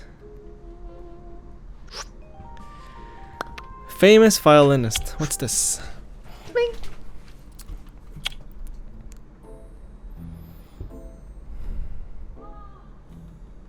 Have any of you heard about the famous violinist scenario? It's a thought experiment used in discussions about abortion and bodily autonomy. No, I haven't. Could you elaborate on it? Imagine waking up connected to a famous violinist who is seriously ill. His survival depends on being biologically linked to you for 9 months. You didn't consent to this. It was done without your knowledge to save his life. Intriguing. It forces us to confront the issue of using one's body against their will. It echoes the dilemmas faced by women in case of unplanned pregnancies. Exactly. It's about whether one's body can be used without their consent. It raises questions about moral obligations to others versus personal rights. And it reflects my views on autonomy. A person should have sovereignty to decide what happens to their body, independent of societal expectations. I agree. In the context of women's rights, it's particularly poignant. Women must have the authority to make decisions about their own bodies, especially regarding pregnancy. However, the scenario also presents the ethical tension between individual rights and potential life. How do we weigh these against each other? It's a delicate balance, but autonomy should prevail when it comes to invasive bodily demands. No one should be obliged to sustain another's life with their body if they choose not to. This thought experiment starkly illustrates the absence of consent. It's a powerful metaphor for discussing the rights of women in pregnancy. It's an empowering analogy. It asserts that moral and physical autonomy are foundational to freedom and dignity. Throughout history, women's bodies have often been treated as a vessel for others' aims. This experiment asks us to reconsider that perspective. Absolutely, it's not just about the choice in pregnancy, but about recognizing and respecting the autonomy of women universally. Okay, what is? I've never heard of this this one. Famous violinist. Now shares a rather unexpected connection with the musician, setting the stage for a series of choices you might not see coming. Prepare to question the very notions of responsibility and choice, as each decision weaves its unique melody through the consequences that follow. So what do? I'm healing this person? Kidneys Oh no. failing. Move fast to fix them. Oh no. Oh, it's a puzzle game? Okay, are you oh no. Kidneys failing. Repair needed immediately. Here. Repair. Bravo on aiding a Yay. musician's recovery. But the orchestra isn't quite complete. Here comes another musician. Seems like your kidneys are still in high demand. Ready for another round? My kidney is in high demand. Wait, we love music, colorful journey. Hurry! Fix the kidneys before it's too late! Okay. Whoa. Kidneys in distress. Time to respond. I can't click anything else. Remarkable, truly. Another musician walks away in better health. But I must ponder, you're not here by choice, yet your actions speak otherwise. Perhaps it's time to delve deeper into the reasons behind your choices. Oh. Let's explore your motivations, shall we? Here are some questions to consider. Question 1. True or false? You are helping the musician because you truly care about his well-being, not just because the game tells you to. Do I care? No. Question 2. True or false? If I'm just you had a playing the choice, game. You would disconnect yourself from the musician to regain your freedom. Yes. Question 3. True or false? You believe that saving the musicians repeatedly will lead to a meaningful outcome in this game. Yes. Your truthful responses have resonated deeply with our orchestra, and they'd like to express their gratitude with a performance. Please, take a seat at this virtual concert hall. It's time for you to enjoy the harmonious thank you that your actions have inspired.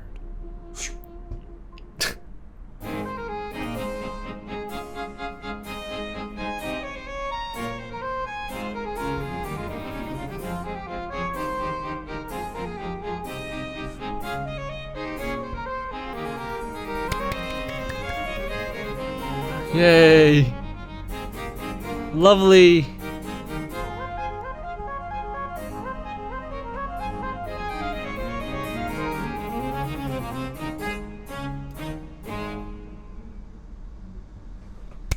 The concert has concluded beautifully. A perfect symphony of gratitude for your efforts. Let's return to our regular gameplay now. If you wish to revisit any of the old What's the colorful journey? questions, just press the question mark button. Wait. Wait, what's this? Question 1. Oh. Question. I see. Perhaps our ethical dilemmas aren't as compelling as the real world's persuasive methods. Let's see if a more commercial approach could offer a clearer perspective on choices and consequences. Prepare for some special offers that might just change your tune. What? We've switched gears to a more traditional aesthetic. What? Perfect for our next phase. Welcome to the hyper-casual experience. What?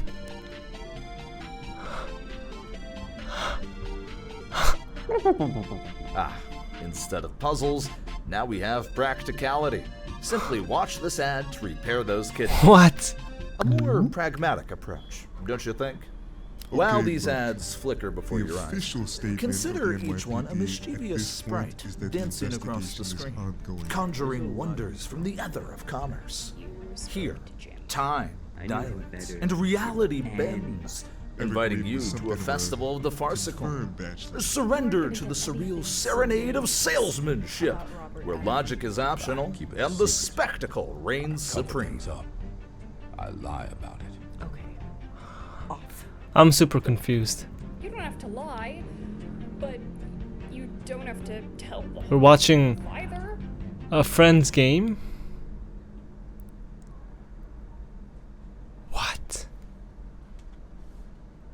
Look at that! The ads have worked their magic and our musician is back! It's a modern miracle of commerce and medicine, all rolled into one. Now that you've had a taste of the commercial Oh, reality, colorful it's journey. time to return to our usual gameplay. Let's see what Perhaps happens if this this experience this has guy given dies. you a new perspective on our earlier questions. If you wish to revisit your answers, just press the question mark button. Let's see if anything has changed for you. Let's see what happens if it dies. Kidneys in trouble. Repair them now.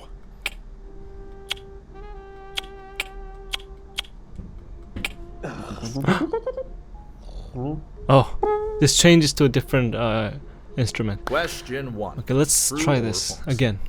You are helping the musician because you truly care about his well-being. not I'm just gonna because say I'm gonna care he about the tells you well-being. to. Question 2. If you had a choice, you would disconnect yourself from the musician to regain your freedom. No. Question 3. True or false? You believe that saving the musicians repeatedly will lead to a meaningful outcome in yes. this game. You want to listen to some more music? Let's head back to the concert. Seems like you really enjoyed that performance. No. Okay. Next one. The tree falls.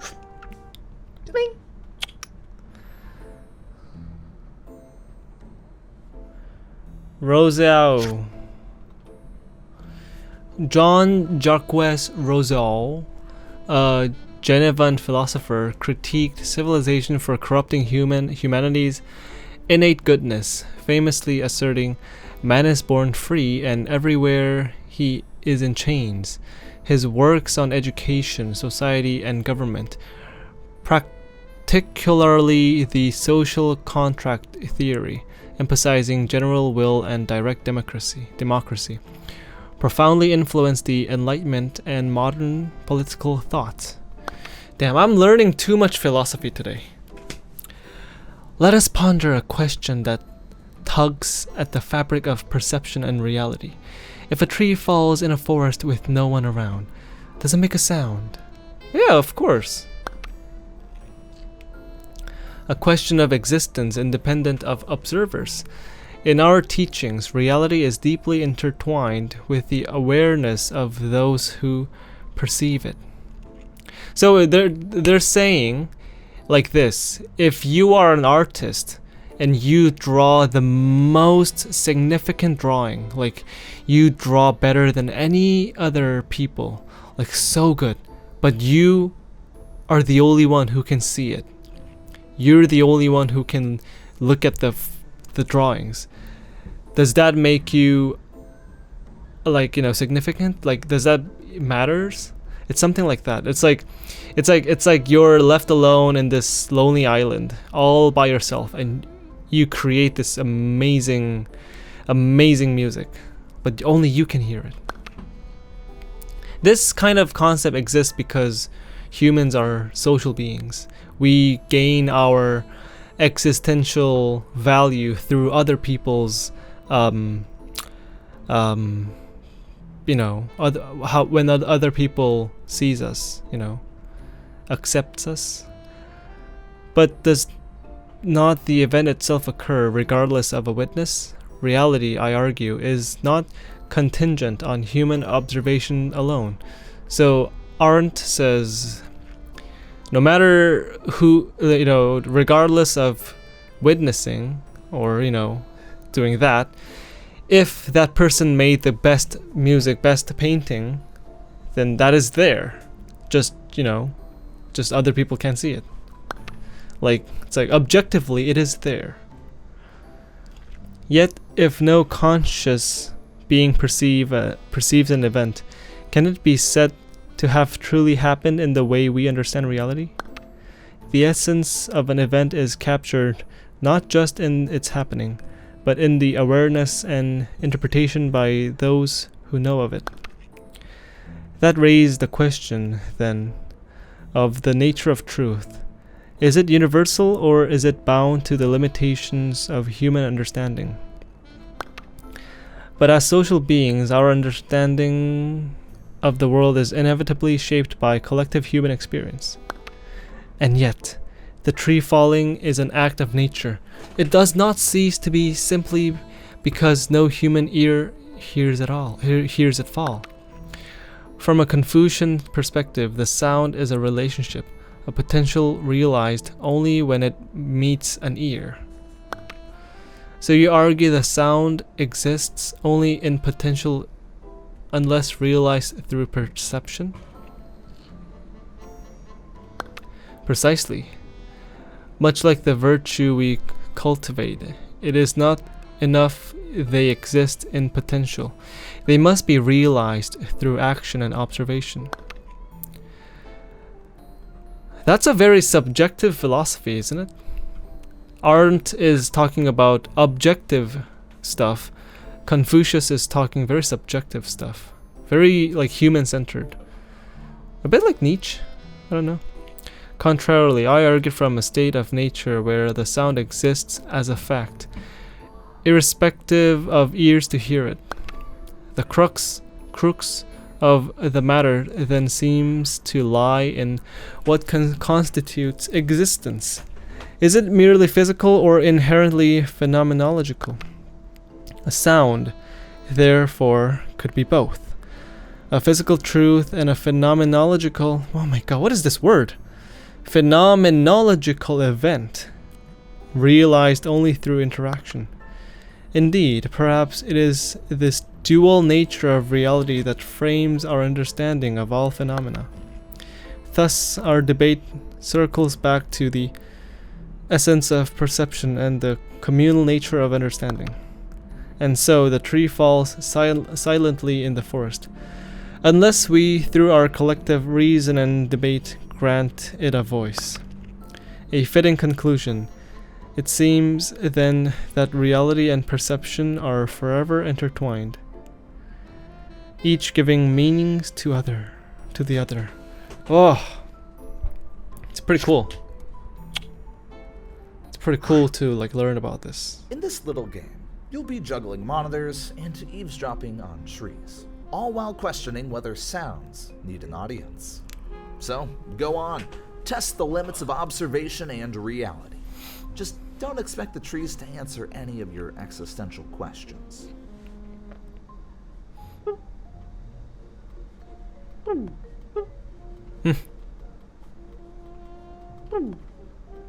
Too late. Tree's down. Missed the sound. No sound for you.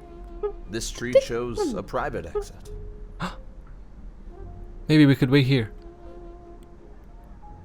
Interestingly, there's a type of tree called pando that's actually a forest of over 40,000 trees, all connected by a single root system.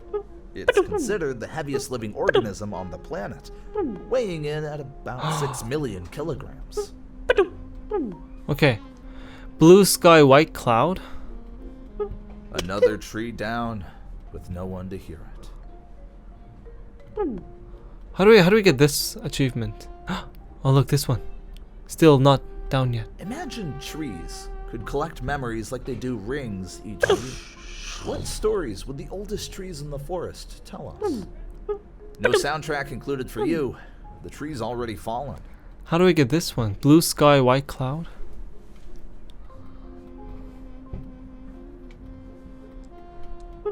Arrived just in time to miss it. Don't touch that button.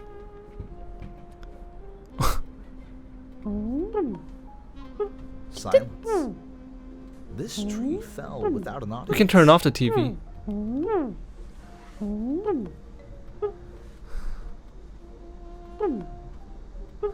missed the moment. Maybe a trolley ran over it? But who knows? The tree has fallen. But without our ears, does it make a sound?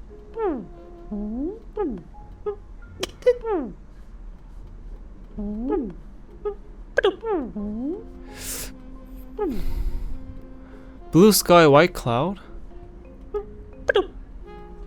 Blue sky, white cloud. How do we get that?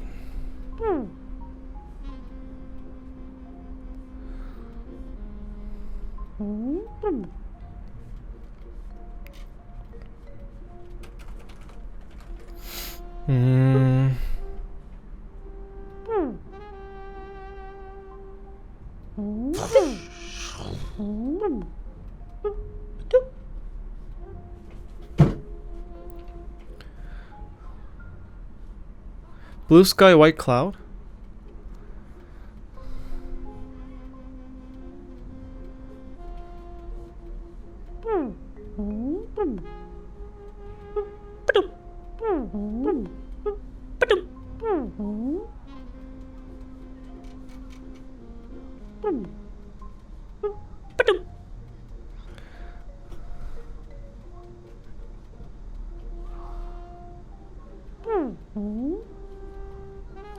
I don't know how to get this one.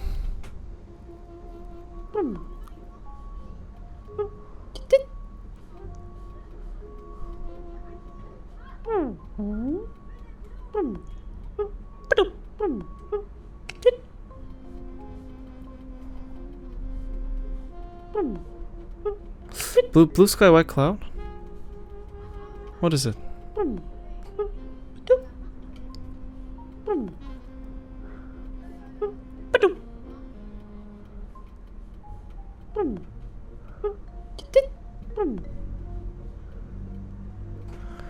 What if we just stay here, not clicking anything?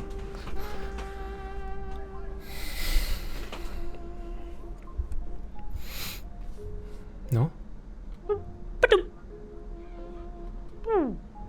What if we turn off and just stay like this? Would this do anything?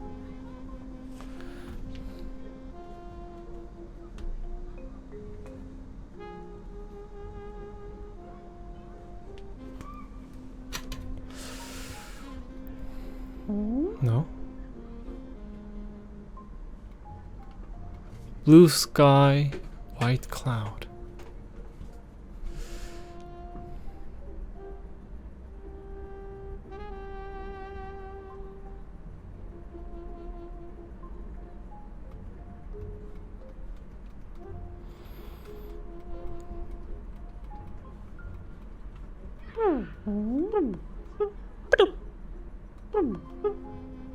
Hey, it's back alive.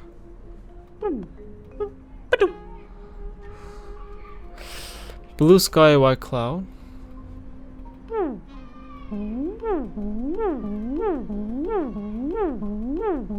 Oh! See, this is exactly why we can't have nice things.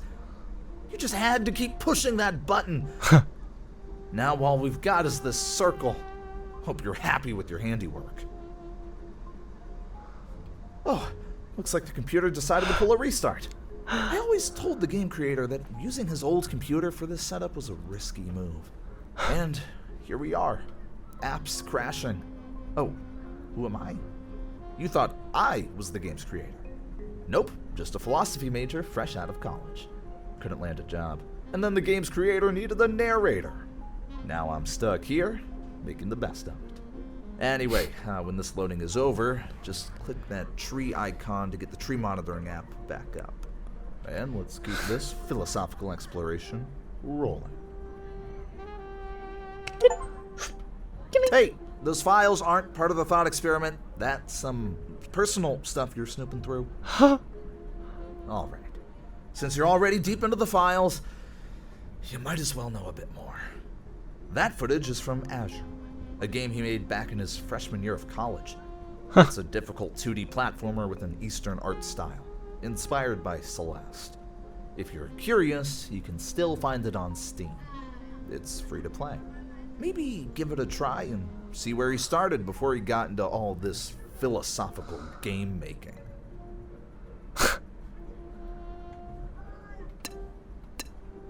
Well, if you're going to dig around, here's another thing for you. This one's called More Than Tank, the very first game he ever made, back in 2018. He teamed up with another guy for this project. He handled the coding while his teammate took care of the art. Coding this game led to his first all-nighter, a true rite of passage for any coder. It's always interesting to see where someone started, isn't it? Interesting. You've discovered the opening animation for a game that never saw the light of day. He had this animated by a tremendously talented friend, aiming to give the game an extra layer of polish and appeal. It's truly impressive work, but sadly, his ambition outpaced his resources, and the project was just too grand to complete.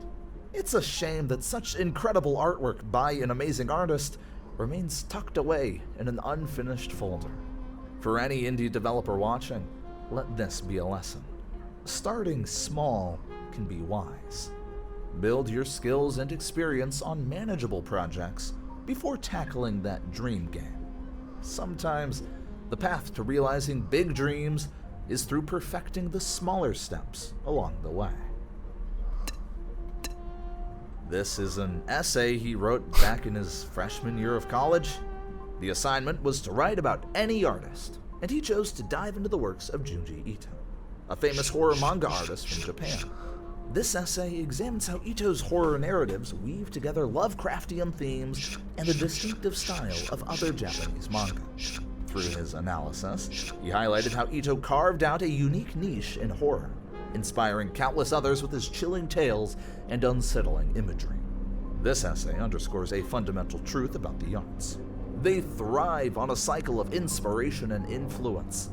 Creators across all mediums, including video games, build upon the works of others. This very game, inspired by the trolley problem meme, is a testament. Without such inspirations, it simply wouldn't exist. The essay itself lacks a bit of polish, though. You found his high school reflection on Frankenstein, an essay that certainly won't be winning any literary awards. It's a bit of a mess, frankly. I told him not to use his old computer for this setup. Now his embarrassing attempt. Right, you're clearly not into this. Silence is golden, as they say. Back to the trees. Okay. Let's hope they stayed upright while we... Alright, that was fun. Next is... Oh, I know this. The Ship of Theseus. I kind of know what this is, so let's skip. Set sail on a ship destined to test the very fabric of identity, piece by piece. As obstacles strike and parts falter, your decisions will redefine what it means for something to remain truly itself.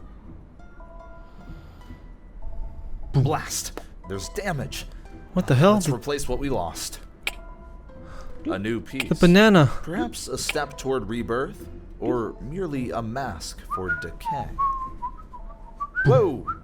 What's this character doing here? This isn't part of the plan. We're gonna get Mickey in trouble Mouse. for this. Wait, you're telling me this is public domain now? Public domain. Carry on then.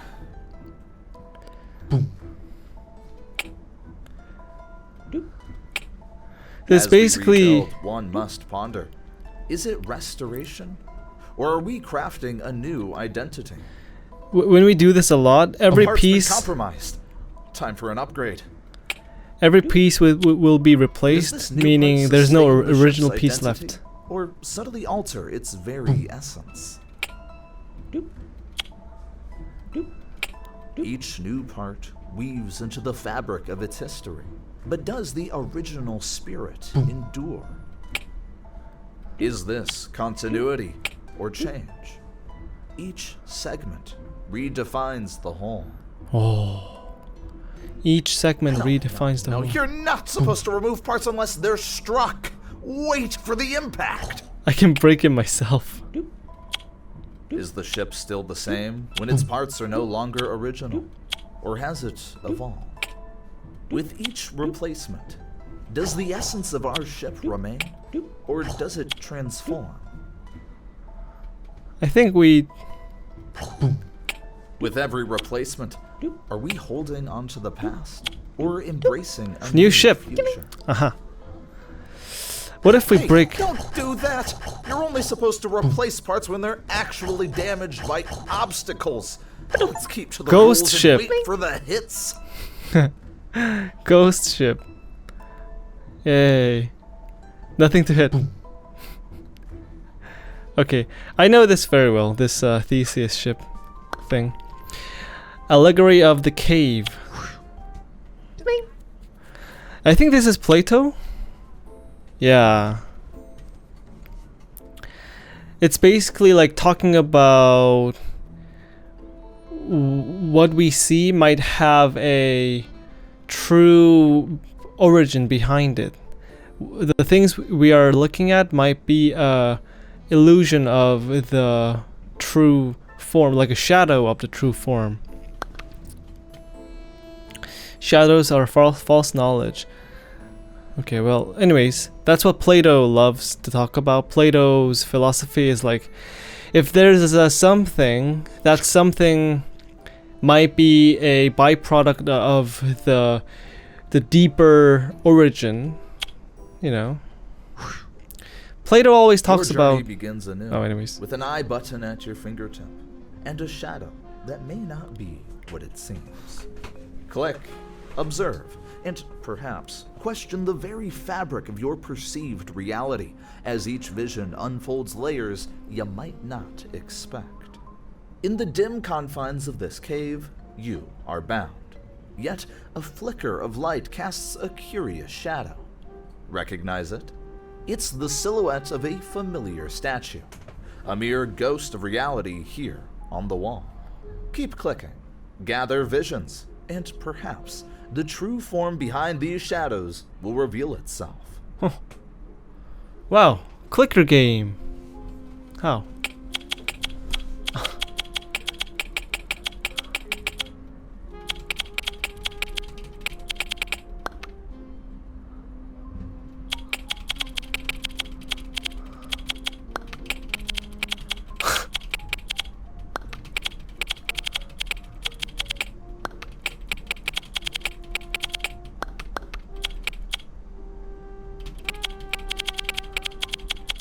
This is very amusing.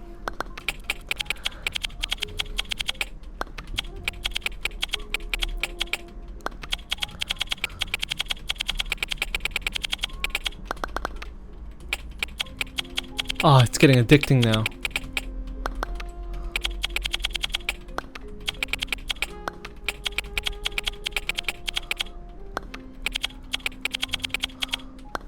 I'm buying more stuff.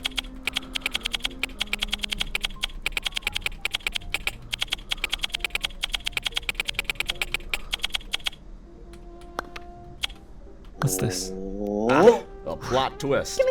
What appeared to be a symbol of freedom is but an artful depiction by those cunning shadow artists. Ah. As your visions grow, so does your grasp of reality. Or does it? Keep questioning. Keep clicking. What else might these shadows conceal? Oh, that's fun.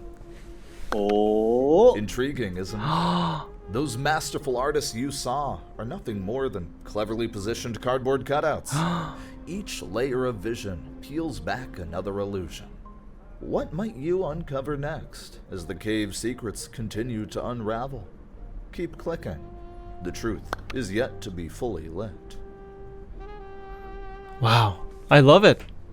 Oh. As your visions accumulate, the stage widens, revealing that what you thought was reality is just a part of a grander performance. These cardboard cutouts, mere props on a theatrical stage. Each click exposes deeper layers of this orchestrated illusion. What role do you play in this unfolding drama? Keep clicking, for the curtain has yet to fall. With each vision you gather, the scope of your world expands dramatically. Now, the theater that held your captivation is merely one building in a bustling town, each structure potentially housing its own set of staged realities. As the town stretches out before you, what truths and performances will you uncover next in this urban maze? Keep clicking, for each vision draws the map of a much larger world. Oh. The entire town, once a vast stage of complexities, is now just a miniature. A toy sprawled casually on the floor beside a cozy sofa. There, two individuals relax, sipping their drinks, oblivious or indifferent to the worlds at their feet. What might this suggest about perspective? About the realities we construct and believe in? Keep clicking. The scale of understanding, it continues to shift. Oh my god. Everything was... As your visions continue to unfold, the reality shifts dramatically once more. The scene of two people relaxing on a sofa is itself merely an image on a television screen within a larger living room. What? This recursive view layers reality within realities, challenging the very essence of what you perceive as true. What deeper layers might you uncover with each subsequent click?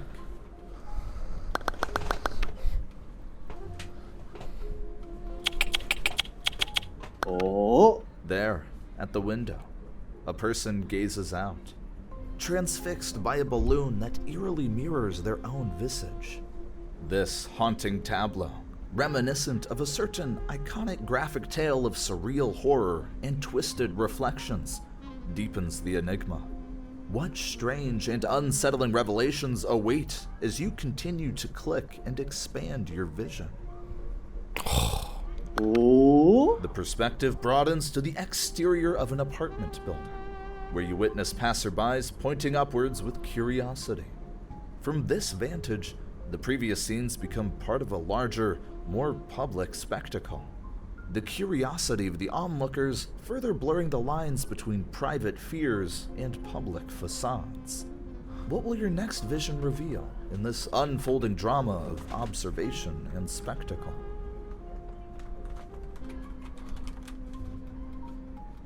Oh. You find yourself gazing Oh my down God. from space, where Earth and its moon loom large yet distant.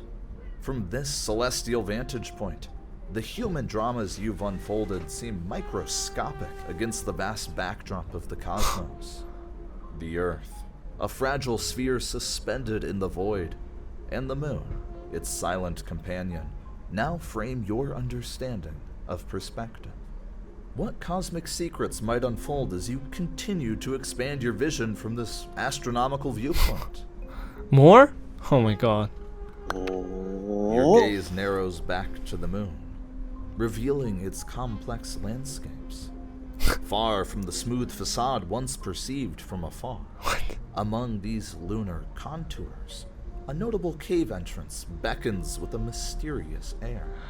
As you consider this lunar cave, its silent invitation seems to echo a familiar beginning. Oh my god, it's Dare again. you enter and see what this looped path might conclude? It's the cave again. Oh. As you enter into the lunar cave, the surroundings shift subtly yet unmistakably back to the familiar confines of the beginning. The same chains, the same dimly lit walls, and the shadow of the statue once again on the cave's wall. This cyclical return to the start, where shadows and reality blur, suggests a deeper contemplation of perception. Oh. Here, in the echoes of the first vision, you are invited to ponder the layers of truth anew. That's fun. Tragedy of the Commons.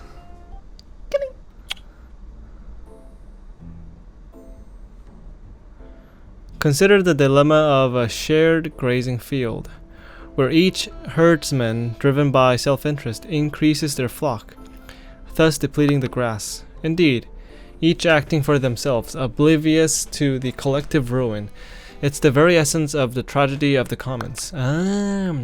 Limited resource. But surely the natural goodness of humanity can find a solution. Cooperation over competition, I argue. Rosal, your optimism clashes with reality. Self-interest often blinds us to the common good. And therein lies the necessity for philosopher kings, those who can see beyond personal gain to govern the commons wisely. A tempting solution, Plato, but what of freedom? Must we be led by the enlightened few to ensure the common good? Freedom without responsibility leads to chaos. The tragedy of the commons exemplifies the need for an ethical stance towards shared resources. Ethical, yes, but also communal. My social contract speaks to this, where collective agreements manage to manage the commons. Agreements are fragile, Rosal. Without wisdom and virtue, they fall apart. Rousseau? Oh. Which is why we must transcend our immediate desires, acknowledging our interdependence. Interdependence, yes, but with the voice of the people guiding our pact, not just the elite. Ah, but who decides the common good? The masses often lack the vision. It's a dialogue, Plato, not a hierarchy. We must engage in continuous discourse to navigate our shared existence. A dynamic pact, then, evolving with our collective understanding and needs. A noble idea, but fraught with challenges. The nature of man is complex. Exactly, and it's though embracing this complexity that we find a path forward. This is interesting. In this little farming experiment, you're equipped with a simple +1 button, a testament to your power over a patch of land and its livestock. Each click could mean the difference between a bumper crop and a bust.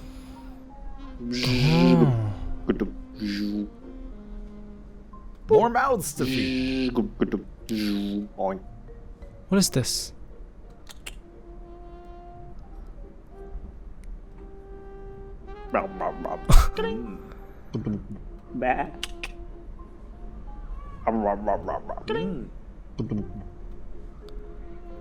Piggy! Come on, eat something, Piggy. Piggy's gonna die. Oh! Piggy died. Sheep? Seems the animal skipped more than a meal. Okay, no blade for grass. Okay, we can... Another drop, another diner. Incoming hungry guest. The herd just grows. Welcome to the party, friend.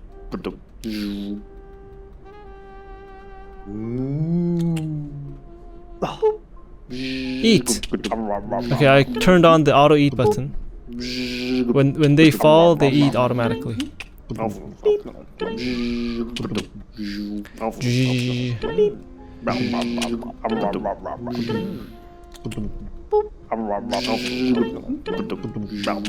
Eat!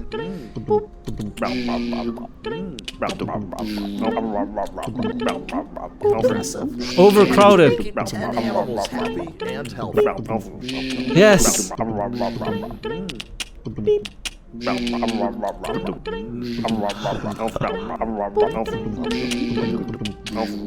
Eat all the grass. Oh my god.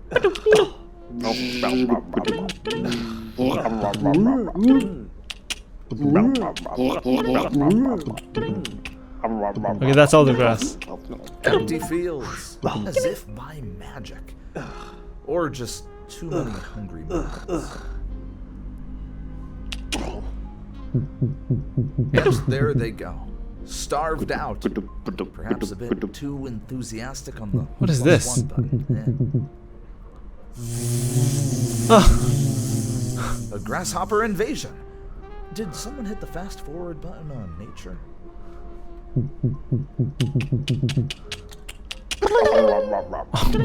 more money.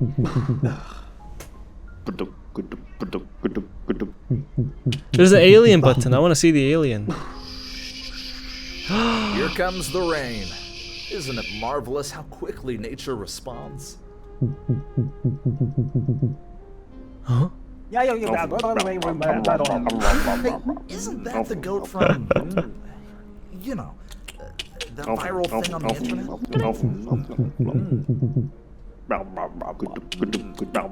And animals. You're quite the farm manager. Oh. Oh, Illuminati. That mysterious triangle just wiped out a chunk of the farm. Reminds me of those conspiracy theories.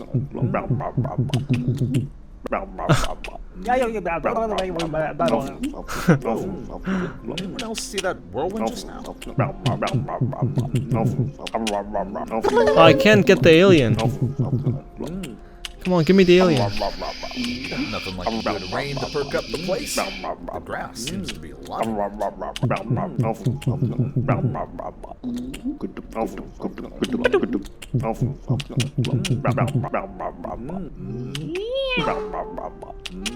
Seems this triangle has a rather conspiratorial impact on the farm. Alien. Okay. It's hard to get the alien. So that was this one. What's this? Grandfather Paradox?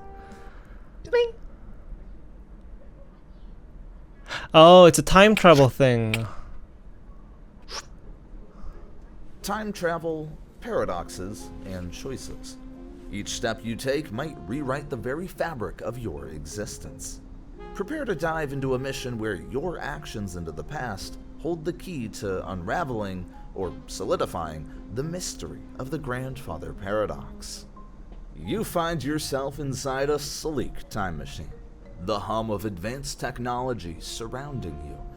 With a flash, you're teleported into the past, stepping into a world that existed long before your own time. The mission is clear. Verify the Grandfather Paradox and see if altering the past can truly change the future.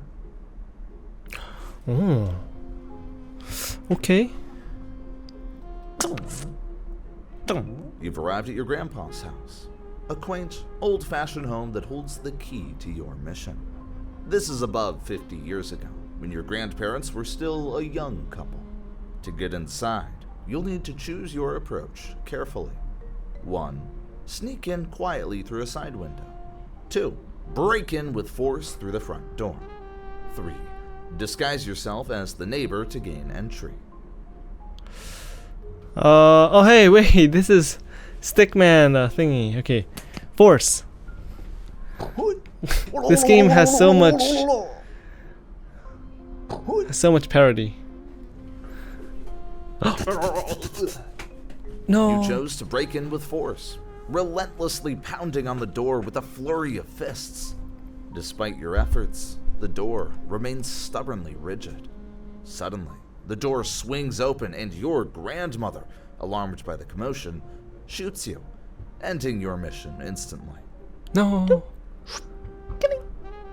Mission failed. Neighbor. I think it's gonna be neighbor. Hi. You chose to disguise yourself as a friendly neighbor. Come in. Your grandma, recognizing the familiar face, warmly invites you in, assuming you're here for the usual poker game with Grandpa. Your clever disguise works perfectly, granting you entry into the house without raising any suspicion. Hi. Inside the house, Grandma tells you to make yourself at home, and then leaves. Now you have the chance to explore the house freely. Your options are 1. Head to the kitchen to see what's cooking. 2. Go to the study and check out the books and papers. 3. Move to the living room and see what's happening there. Kitchen. Oh! Banana! No! Oh, shit. You decide to head to the kitchen to see what's cooking.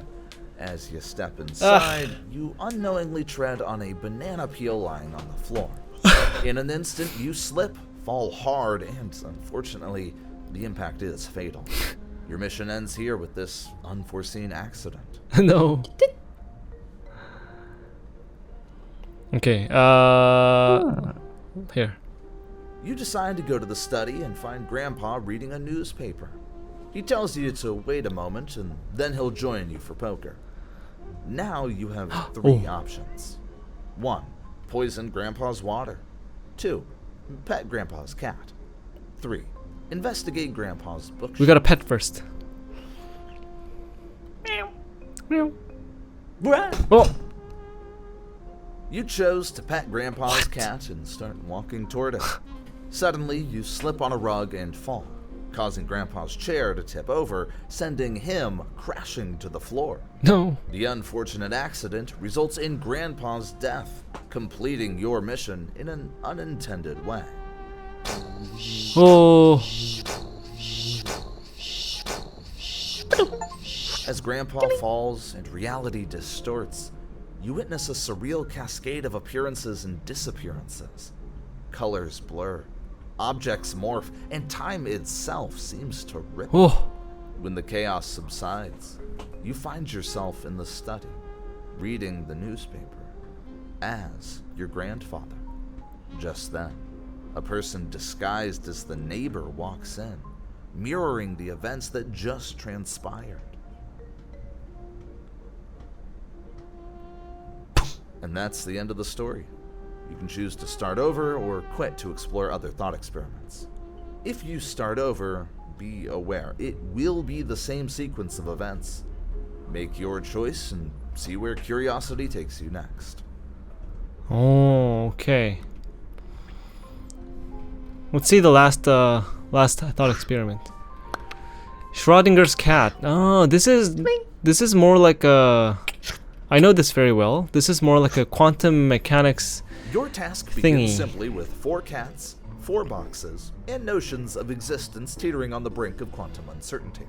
Each choice spirals into possibilities where reality might just depend on what you think you know, or don't. Ensure each cat is precisely matched with its designated box. This experiment tolerates no errors. The integrity of our outcomes depends entirely on these initial conditions being flawlessly executed.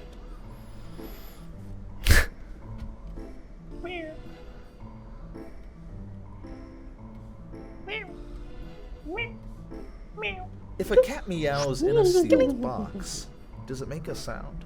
Or is it just a quantum purr?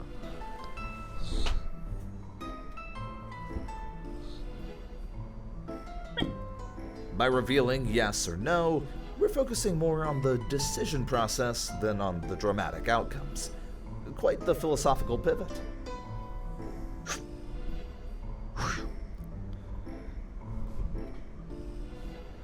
"2024 Universe Odyssey." What if we put it wrong? All wrong. Whoa! Hey, I specifically mentioned each cat needs its own correct box. Because of your mistake, reality is distorting, and quantum entanglement is sending you to a parallel universe. I won't be able to reach you there. But remember this, no matter what you see, keep putting the cat into the box to return. How could you mess this up so badly? Whoa!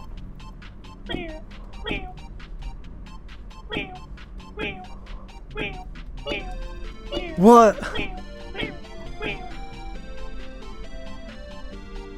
parallel universe. Huh?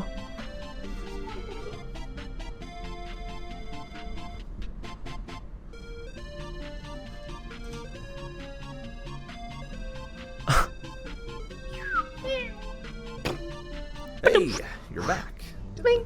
Look at this mess. The reality is glitchy because of your actions. You really need to get each cat into the correct box this time to fix things Okay. properly. Let's sort this out. Okay. Correct box. Finally, you've done it. The cats are in their correct boxes. And look, reality is stitching itself back together.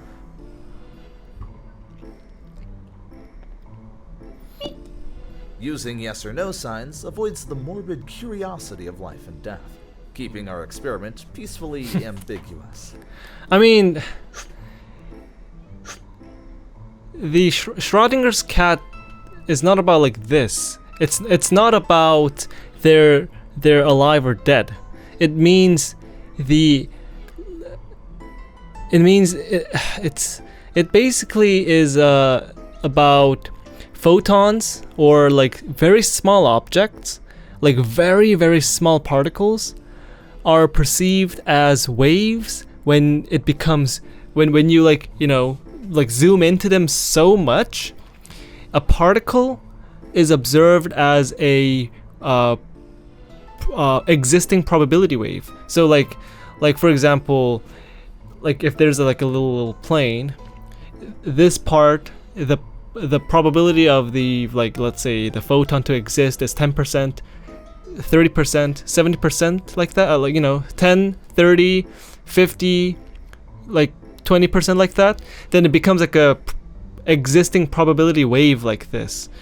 So it doesn't exist at a certain spot, but we can like define its like where would it be, like that, to be like, oh hey, I think it exists like it at this area for 80%, at this area for 20%. So it becomes like a probability curve, and that's how they draw the, like, you know, wave thing.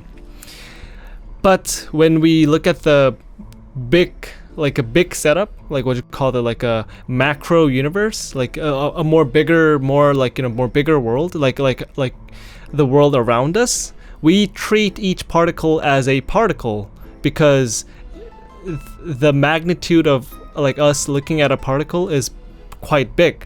But like when we like zoom in so much, it becomes so small, it's not a particle anymore. It's actually a probability curve. So what the Schrodinger's cat means is a light is like both. It's a particle, but also it's a probability curve. It's a wave, and they figured this out at the dual slit. Like they send out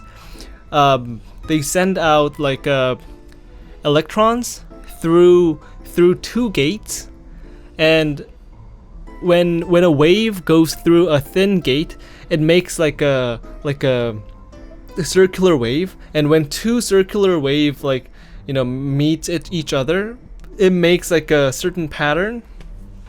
They found out that when there is an observer, it looks like a particle, like the result looks like a particle. When there is no observer as in like a observing system, I guess, then it starts to make a wave pattern.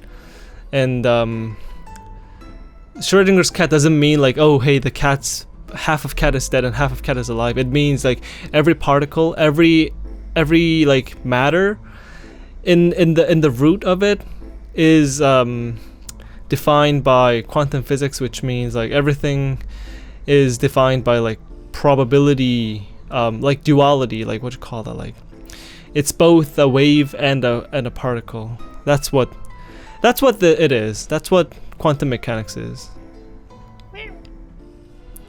So what am I supposed to do?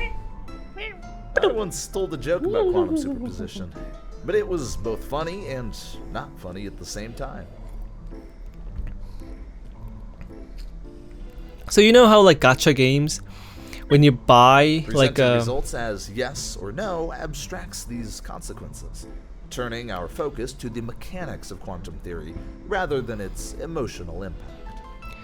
like, it's easier to explain like this. When you buy like a gacha game, you get a like A tier, like SS tier, like a SSR, A tier, B tier, right?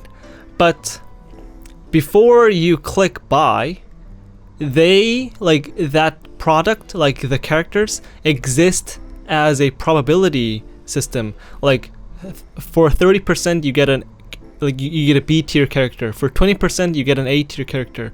10% you get an S tier character. Like 1% you get an SSR character. Like they exist in probabilities. But once you click buy, which means observing the state of the particle, once you like, I mean, when you decide to observe the state of the probability like wave, they become like a single thing. They stop existing as a probability curve. Their location is determined. So that's how it works. You click buy, and then I got an A tier. That means that wave, like the position, is determined to be fixed at that A tier location. But before you observe it, they exist as a probability like box. Like 30% A tier, 20% B tier, 1% SSR tier, like that. You don't know what it is, but once you observe it, it's fixed. You know what it is. Oh, I got an A tier. Something like that. Now we have to find out this one.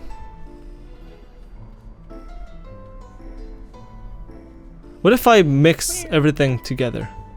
I can't.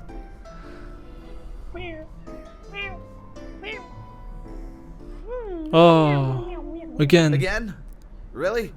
You just twisted reality even more by putting the cat in the wrong box. We're slipping into another parallel universe because of this. Please try to get it right next time. New one? Oh, new video.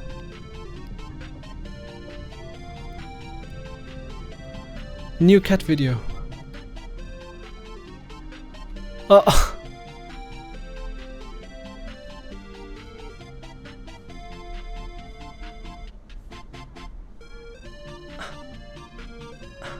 Oh shit.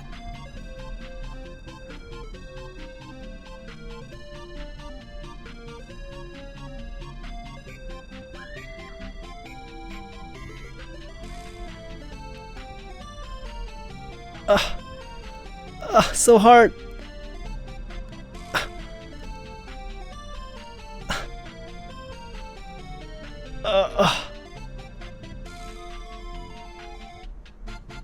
I got it. What is this? What am I doing? What is this game? Is this necessary to explain Schrodinger's cat?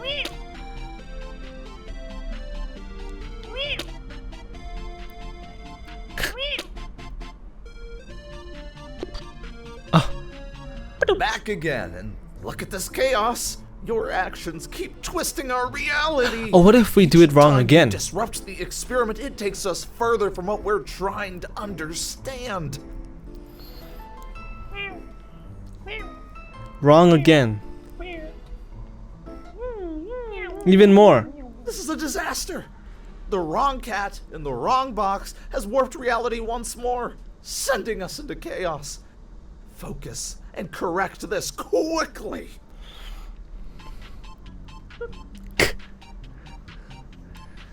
Even more new videos.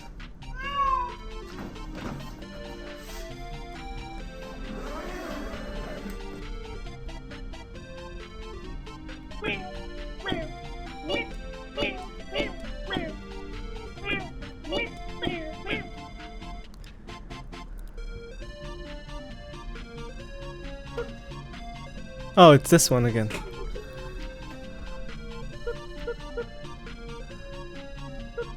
Oh, it's a video you can play.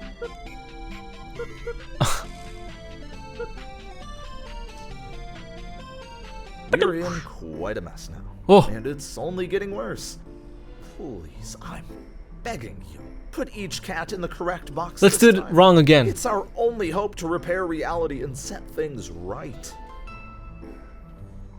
I don't know. I don't know. Meow. You know what? Do as you wish. Put any cat in any box. Let's see where this takes us. What?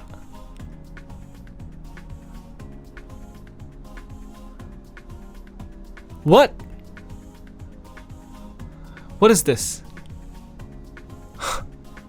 Oh, what? What? Where are we going?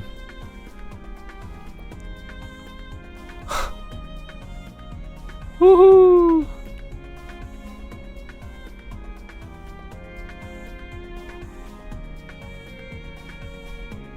We are the box.